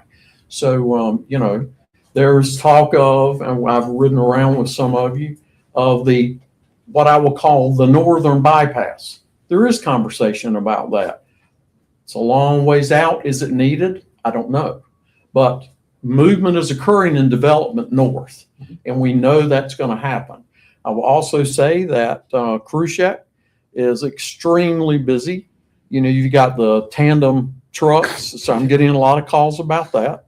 We're asking police department now, once we have these signages up, like to see some warnings, but after warnings, there'll have to be, I know it's a negative incentive, but we've got to slow even our sales down. I live on Khrushchev, so I watch people doing 45, 50, 60 miles an hour. It's dangerous. Not even, if today you're driving, you can get some mud, but you don't have the dust, but it's the speed. We've got to slow it down. We did talk, Cole, in one of our meetings, I think we were all, and Joy, talking about Khrushchev and what it was built for. So that's been a big conversation. And expanding, even how we have a lot of people asking for a sidewalk. Well, that's tough. That's tough. First of all, you don't have it in the right of way. We would have to go outside of that right of way. So you're talking obtaining land, and quite frankly, it's too dangerous. And even talking to planners, they're going, find pedestrian routes in town towards the hospital or to home plate, or what. They're exactly right. That should not be a pedestrian road. People do it rarely, but it's very, very dangerous. So we've got to then say, here is our pedestrian way to get from, you're going to Hanson's, even way signs, Wayfair signs. We've got to do better at that. Our signage, when we have the cruises here, we need to guide that a little better, and I'm sure Robin will be thrilled that we're doing that. But So initially, the city's going to focus its efforts on Khrushchev in terms of reducing speeds, dust control. yes, There may be other areas. It's kind of our model. But right now, the city's efforts are going to focus on Khrushchev. yes, So the next time it gets, hopefully it's soon that it gets pretty dry. Yeah. We're going to be hopefully seeing some of those signs out on Khrushchev. Well, hopefully we don't have to put the signs out and we have the dust I was just hoping actually for nicer mitigated. weather, but yeah. yeah. And then based on those, This we weekend. may see, and the information coming back from monitoring, from Department of Transportation coming here, we may be looking at permanent reductions on, that are, and I think some of that is going to be needed. So when, the city, when and if they do decide that it's high dust conditions and we need to reduce the speed limit, will the city use that communications app Yes. that it just put in place? Because that's pretty handy. It's, I mean, I'm it's receiving been good. the Look, text when I for, do it, you know, the I can do fire it right here. danger and the Yep. flooding and everything else. So, Mhm. you know, it's, you know, I don't know how many people have signed up for that app, but it seems to be Over working very 1,000. well.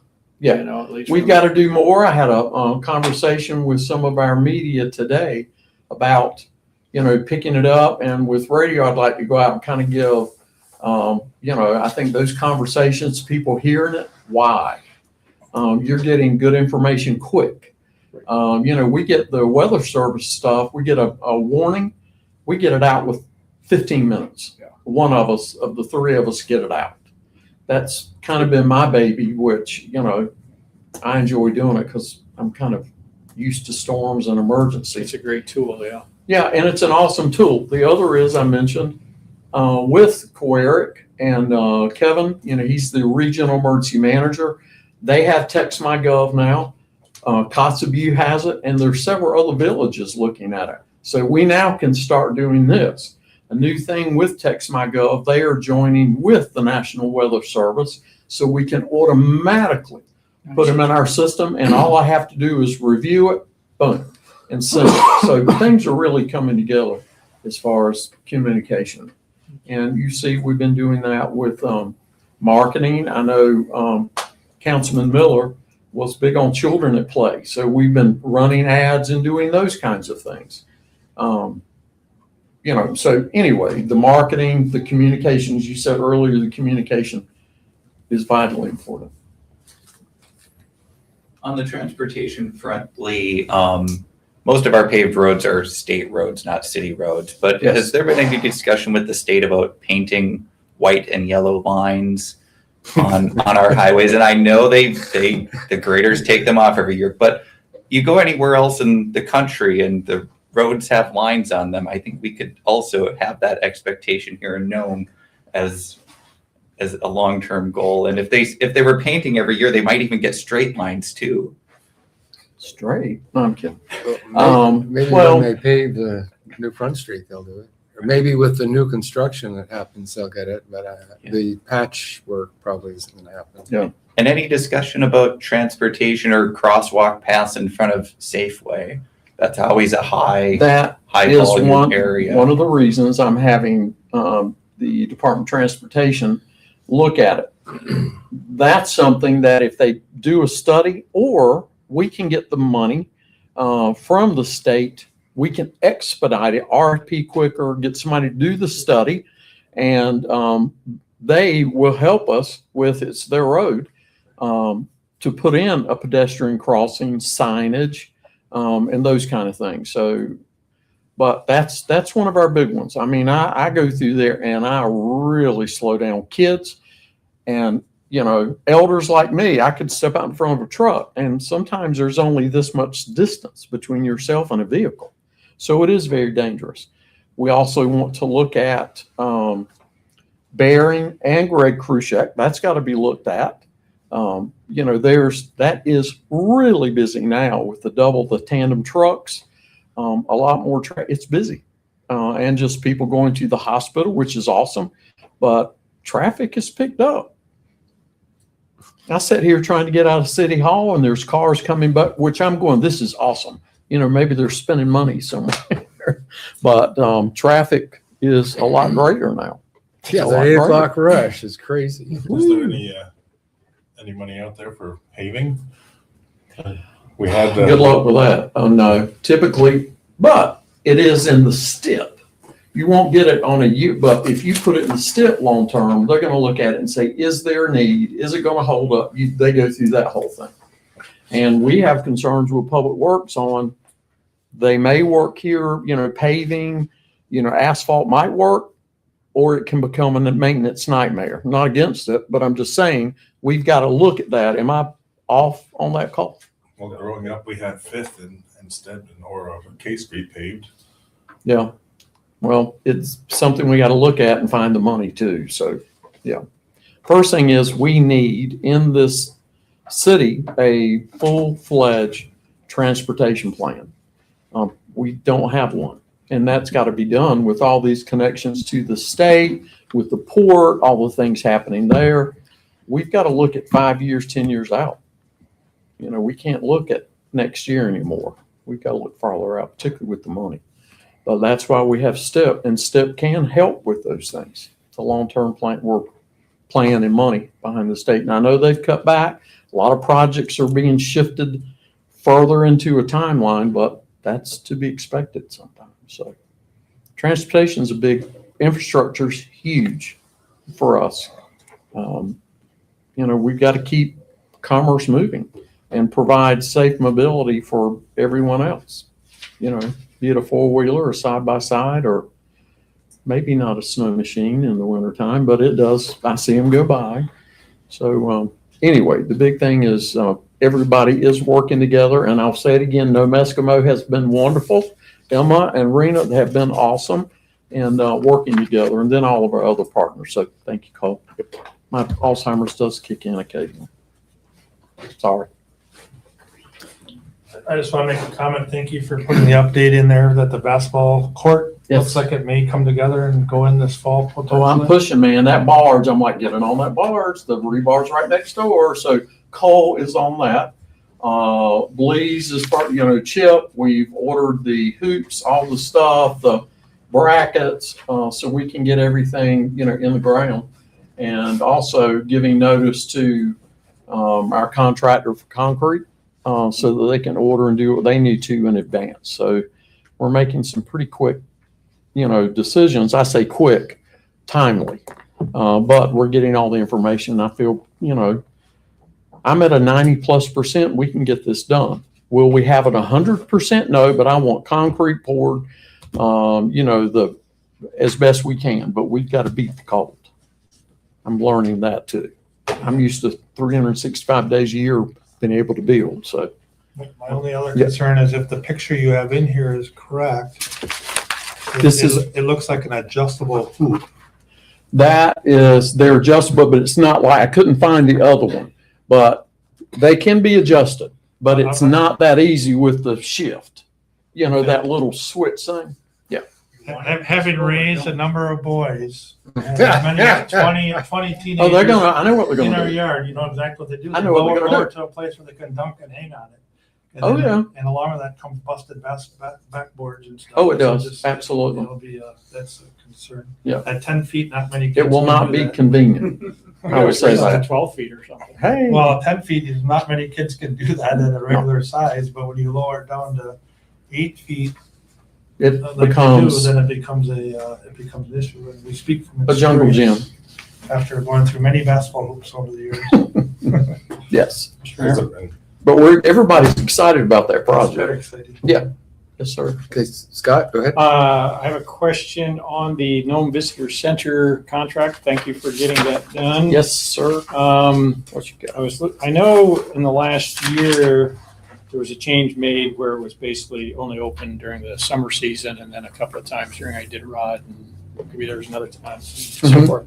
Is that going to remain the same? I didn't see that I stipulated. see that or is changing up a little bit and talking to, Blake. I won't call him Blake. Brandon. I don't know why. I've got a Brandon in the room. I don't know, but I keep doing it. So, Mr. Bogart, I like that anyway. But I do see some changes to that based on our conversations. Okay. And, you know, I'm really pleased. I know we're moving to somebody, you know, permanent. I don't think anything has been done on that, but I'm excited about full-time person. And, you know, Blake's done a great job. I mean, he's here. He communicates with me and my team, and it's been awesome. But I don't see it changing up very much, the Iditarod piece. But we have also asked that there are other times that it really needs to be open. So that's a discussion. But for the most part, it's going to be closed during the wintertime when there's For the most- really no purpose or no I'd give it visitors. probably in those months, 85% plus time that it's not going to be open. Yeah. That's a great time for planning, getting your documents done, marketing, websites. Great. Yeah. That's good. Thank you. Has there been anything done with like the school, the elementary school ramp, or raising that, or getting some dirt over there? For doing what? I'm sorry. Like, when we did our walkthrough, we were talking about some of the easy things that we could do that wouldn't cost us much money, like getting some dirt over there and raising the ramp so it's not so steep, picking up some stuff over by their fuel tank. Waiting, I've brought that up with the school superintendent. So that's going to have to be a continuing conversation. Yeah, we have school starting next month, so it's, Yes. if they're gonna do something, it has to happen now. I won't say that, but anyway. And I think the playground was atrocious. Yeah. I mean, The playground at the elementary school, part of that, again, not being negative, but I think Ms. Burgess saw it too, is they're part of that should not, children should not be on. It's dangerous. And, But you know, it's fixable if they just. it is fixable. You're probably gonna have to order new slide, new this and that, because some of that is broken. So it's gonna have to be done. So we just need to encourage that. The security, I did get a call from a citizen asking about security in the buildings. We have not been formally requested, and I assume that's gonna come to us because I don't know if pricing has been done on all of, like the ramp that's like, is that included? I don't know. Are the cameras and technology included? I don't know. So deeper questions are going to have to be had, but there's some things that have to be that playground. And the other, I know that is that slope. And I think they also have a sloping issue in one of the trucking, the ramps going into for supplies. It's off too, which I know that's, but it's going to have to be dealt with. I have one more. Oh, yeah, go for it. One, regarding that visitor center question that came up about operations, it's right in the lease under 1A. Yes. Operating hours shall be a minimum of 5 days a week during the winter season and 7 days a week during the summer. But then you go additional hours of operation, but they set their schedule. I also want some negotiability during the year that we have some flexibility for new events, something not expected. So in that case, I do see it as the spirit of the contract where we have the ability to say, okay, they come over and talk to me about being open on this week because of a special event. So, because I do think the contract before nailed them down too hard. But Lee, the spirit of the contract here says operating hours shall be a minimum of 5 days a week during the winter season. That sounds like it's. Well, Maybe a few adjustments could be made. yeah, and that's part of what they came back with, but yeah, got it. Okay. Got it. That's easy. Okay, thank you. That's low hanging fruit. I was just going to ask, is the city making headway on posting? I know both of these positions would be probably a long recruitment process, but a city clerk as well as the assistant city manager, getting those positions posted. Assistant city manager is actually on national platforms as well as Alaska. That it's not on the city website. It's on like Workplace Alaska for the state, or is it? Yeah, I'm still, well, one of the things we're doing is I have backed up and I'm redoing the job description because I need some pretty heavy background in planning, working with planning commission, working with the ports, those kind of things. So I backed up a little on the job description. So but I went ahead and sent out a pretty general announcement with ICMA, which is if you're a city or county manager and assistant administration, they're a member. There's thousands of members, but so we're going to send it out. And as far as the the clerk's position, that is changing. The clerk is going to be remote. We have a contract till February, and that conversation, needs to be had. I know some of you have pointed out, some concerns, and we know that. So I'd like an opportunity pretty quick for Dan and I to talk with you. And he'll be back. He's back this week. Just kind of getting his family settled in. But I would like he and I to have that conversation quickly. Yes. The more information you give us, Lee, the more questions we have in your Absolutely. report. Well, I know that, but I'd rather That's have great. I love questions. it. I love Yeah, it. So, that's fine. I see in the NPD report that it looks like, I think this quarterly, yeah, it's the second quarter. We actually had 3 new officer hires. So I'm just going to ask Jennifer, the where lieutenant- are we at in terms of staffing? Yep. Are we catching up? They've done really Where we good, but wanna I'll be? turn it over to our lieutenant there. Yeah. I get an opportunity. Okay. Yes, we do have 3 new officers. They are basically replacing positions that were recently vacated. 2 of them actually just last week completed their final phase of FTO. So they have the ability now to be out and about, but of course we're still tootling and doing what we need to do with them. Our numbers of applicants have actually stayed pretty steady with the chief's ideas of recruitment, always kind of keeping somebody in the bullpen if they're interested. We had one that we were really, really looking at, and it was gonna look like it was gonna go. And last minute, he kind of pulled back and wanted a minute. So we're fine with that. So we're doing pretty good. We actually have 1 new dispatcher that started.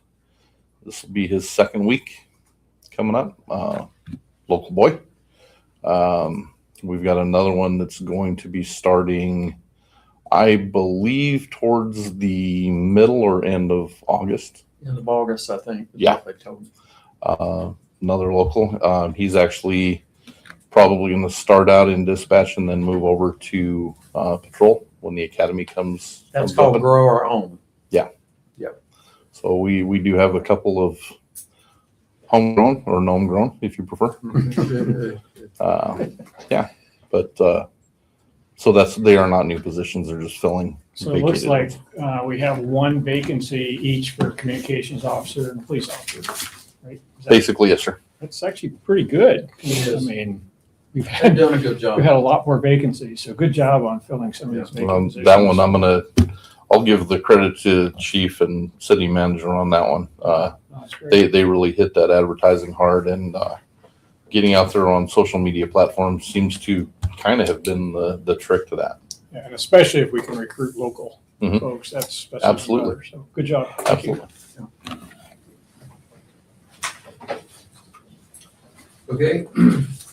Any more questions for the city manager on city manager reports? There's also the fiscal year 26 quarterly reports. I imagine you're answering questions on them as well. At this point. Madam Finance Director is online Oh, if you right. have questions. Right, I have 2 right. questions on the Finance. financial Okay. report. Nikki, are you still online just in case? We're relentless tonight. I love it. Nikki? Yep, I'm still here. Okay. Go for it. My first question, I guess, under communications, we have the 2024 community benefit share. I know Checkpoint Youth Center they had 10,000 and there's still like 5,000 remaining. Do they have a plan in place how they're going to use that to close that out? And it's okay if there isn't an answer. I saw that and said, oh, there's still 5,000, only half of Yeah, it. so was spent. I just issued a grant agreement with them and gave them their first half to start spending. And I believe I ended that grant agreement close to November. I'll have to look, but they have some time and they do have a plan in place. They had some ideas for some outdoor improvements for safety as well as some indoor things for the kids.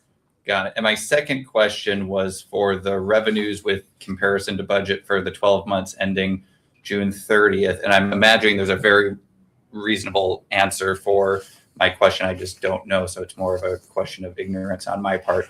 But under revenue for payment in lieu of taxes, it looks like there's at least three entities that we haven't collected on, and specifically with the utility, they had a $250,000 PILT and they only made the 125. Is that like because they're on a different fiscal year and it all catches up and balances out, or is there an actual And shortage? Those three entities normally pay by August 31st. Okay.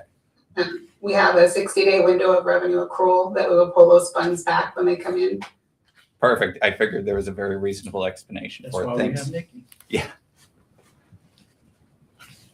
That was all I got. Okay. And if somebody has questions other than, but I hope the format works. Like I said, I'll do an oral in one meeting, but a more detailed report based on what I get from departments and projects. And I hope this helps. Any further questions for the city manager? All right, hearing none. We'll move on then to the final session of citizens' comments. If there's anyone that would like to provide some comments, come on up to the podium, state your name. Hi, my name is Trin Johnson, and I'm a citizen of Nome. And one of the things that, I watch, when I can have time, I watch you guys on the KNOM thing. But one of the things that I really want to ask you, Mayor, is control your meetings. There's people up here that I had voted to be sitting in here, and when they start speaking, I would like to hear till the end of what they need to finish, instead of another person jumping in and interrupting what I feel the need that I need to hear what the other person needs to say. Another thing, as a small business owner, equipment is very expensive. When we open up businesses, we look for finance so that we can provide our equipment. And to have someone just come in and have, everything just lay out perfectly, and running a business, which I had that experience with the same person that you're providing to at the bowling alley, is where I was $6,000 in a hole of trying to help this person. And so there's a little history, and I just wanted to hear, how are you guys doing this? I mean, as a business owner, we have new businesses coming open up. They're being harassed by other person, which is, we need businesses. We need businesses in this town.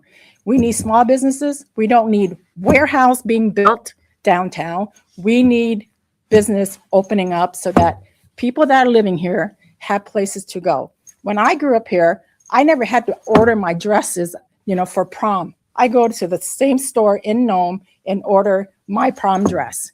And that's what I would like to see, is businesses opening up here in town. Also, Mr. Mayor, your staff also need to understand too, that when another person is talking, please allow them to finish talking instead of jumping in, making promises, because I hear a lot of it, is making promises, saying that things are going to get done, and I don't see it happening. Okay, as a person, it's frustrating me because I believe a lot. You guys are getting voted up here to listen to the citizen, but at the same time, sometimes I feel like you're not. There's favoritism going on, there's irritations going on, and I need it to stop. We are not here to be criticized or racist anyone, but this has been happening so many times where one person's talking, the other person jumped in because he thinks he needs to make his comment better. It's not anyone's better. I just need you to please understand that when one of these people are talking, that the other person just need to allow that to be done, because I need to hear it. And that's the same thing, not just the city councilman that's sitting up here, but also your staff. You need to control your staff, and he needs to allow other people to finish what they need to say before he jumps in and make promises that are just promises are broken. It's never done. It's not just whatever. it's serious, you know. Our town is crappy.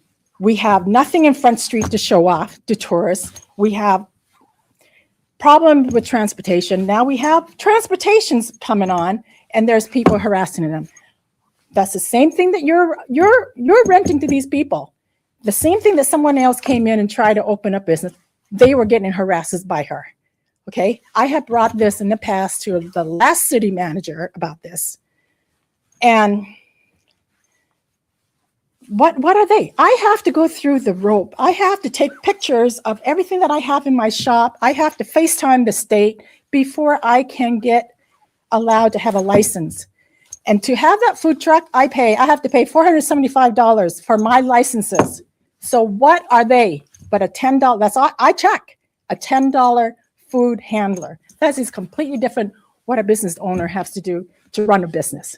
So you as a city manager, you need to do right by all of us who's trying to run a business in this town. You know, it's not right.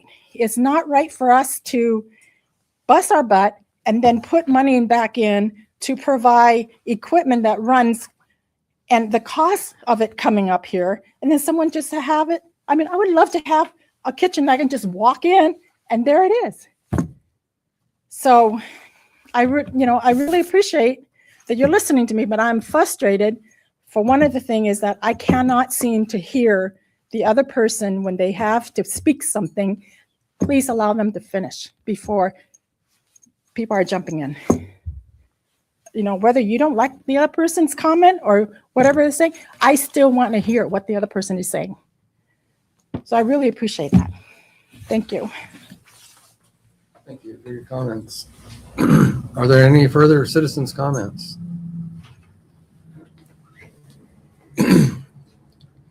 Hearing none, we'll move on to council members' comments. Councilmember Green? I just wanted to say 4th of July and everything, the communications have been going pretty well. And yeah, like now that we do have a legitimate cab company, what steps are we going to do? We should take more steps to get the illegitimate ones out and away. That's all I have to say. Thank you, Councilmember Green. Councilmember Henderson? Great work session on the pull tab issue. And it sounds like, I mean, I like the direction that the conversation is going to. I feel like sometimes I have to apologize for the questions that I ask, but it's not because I disagree with it. It's simply I'm trying to understand the issue better. And so hopefully everybody else watching or listening can also help, them to understand, what's going on as well. And it'll be interesting to see what the outcome is. And I like the new city manager report. I really like that. There's lots of detail, and like I said earlier, theoretically we should be asking less questions, but because you're providing so much detail, it's giving us a lot more questions. So I appreciate that. And once a month is completely fine. And I am encouraged by the number of new small businesses, or like the new taxi service. I think it's Boots and Company. So congratulations, and absolutely they need to be able to operate in a fair environment. And so if there is any,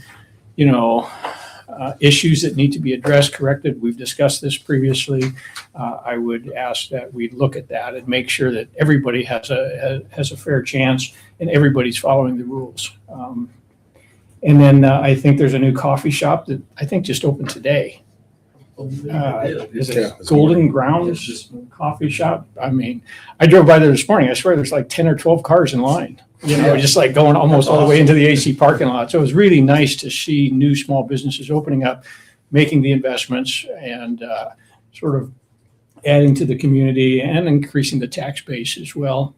And I am glad to see that we worked out an arrangement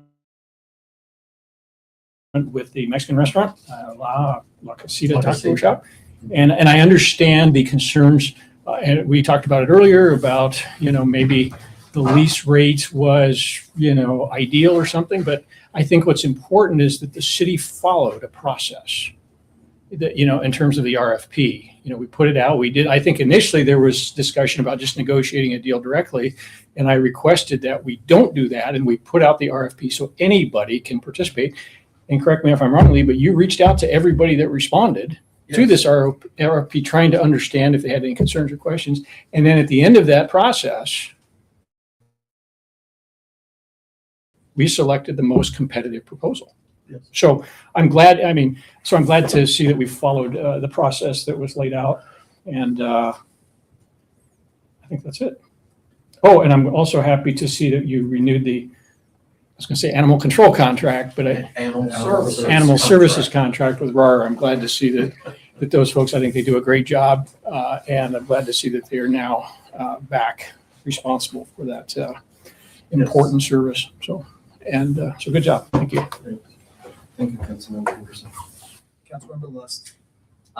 Yeah, I had also, I strategically thought also to save it for comments talking about all the operators that are potentially operating in a gray area. I wouldn't want to single anybody out, but closing those gray areas and loopholes, something we talked about in the past. And now that we have a operating taxi, we want to make sure that that's being supported. And our last meeting in July was canceled, so I did not get to extend a greeting for Pride Month to our LGBTQ plus community for the contributions they make. And that is all I have for my comments. Councilmember Johnson. Thank you to the city staff for putting on a really nice 4th of July activity thing. The weather definitely helps in that aspect this year more than many years. And all I ask for, again, is when the city does something, to be transparent as much as what we can and to follow process. If we do that, it's going to give fairness to everybody, give more people the chance to participate with small businesses in Nome, which makes Nome run. So we're very supportive of that. It's nice to see more shops. It'd be nice to have more restaurants. It'd be nice to have more other things, but the city has to also be accommodating and support those businesses where they can with both fairness and encouragement and other things in order to revamp Front Street again. So appreciate that. Thank you. Thank you, Councilmember Johnson.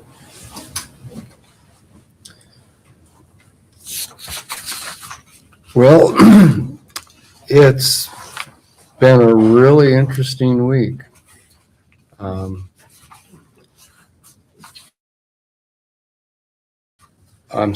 sorry I wasn't present in town for the 4th of July, but the fish were swimming by our fish camp and the weather was adequate for boating, so I took the wife and we went catching.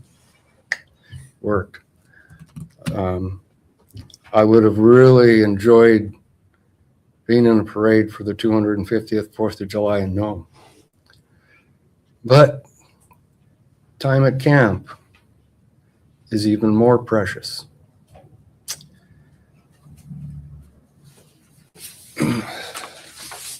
There's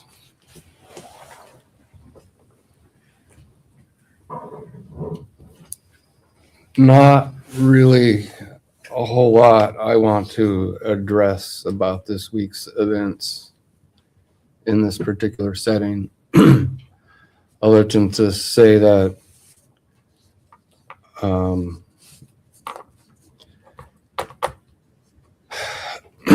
it's frustrating that elements of our community feel that taking physical steps to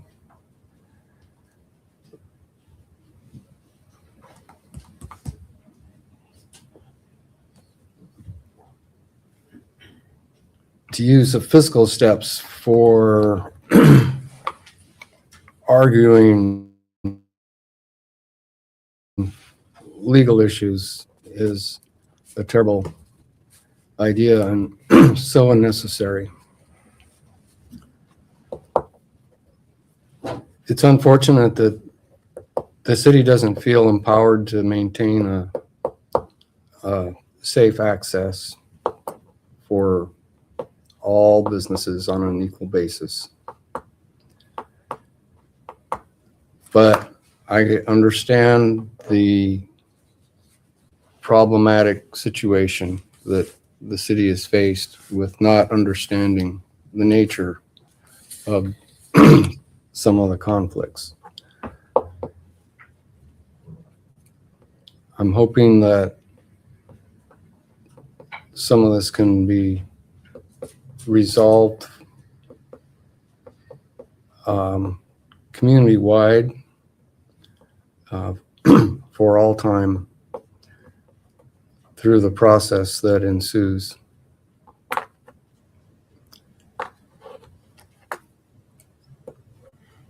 And hopefully, when the community heals from it all, we'll have a better place. But it's going to be a tough road as we begin this. So, with that, I would like to thank you all for your service to our community. Those of you that showed up today to speak about your issues, thank you so much. Without people speaking up, we're unable to know what concerns you. So thank you all for your time and attention, and have a great fishing season. That's it for my comments. Do you have next meeting will be? What's the next date?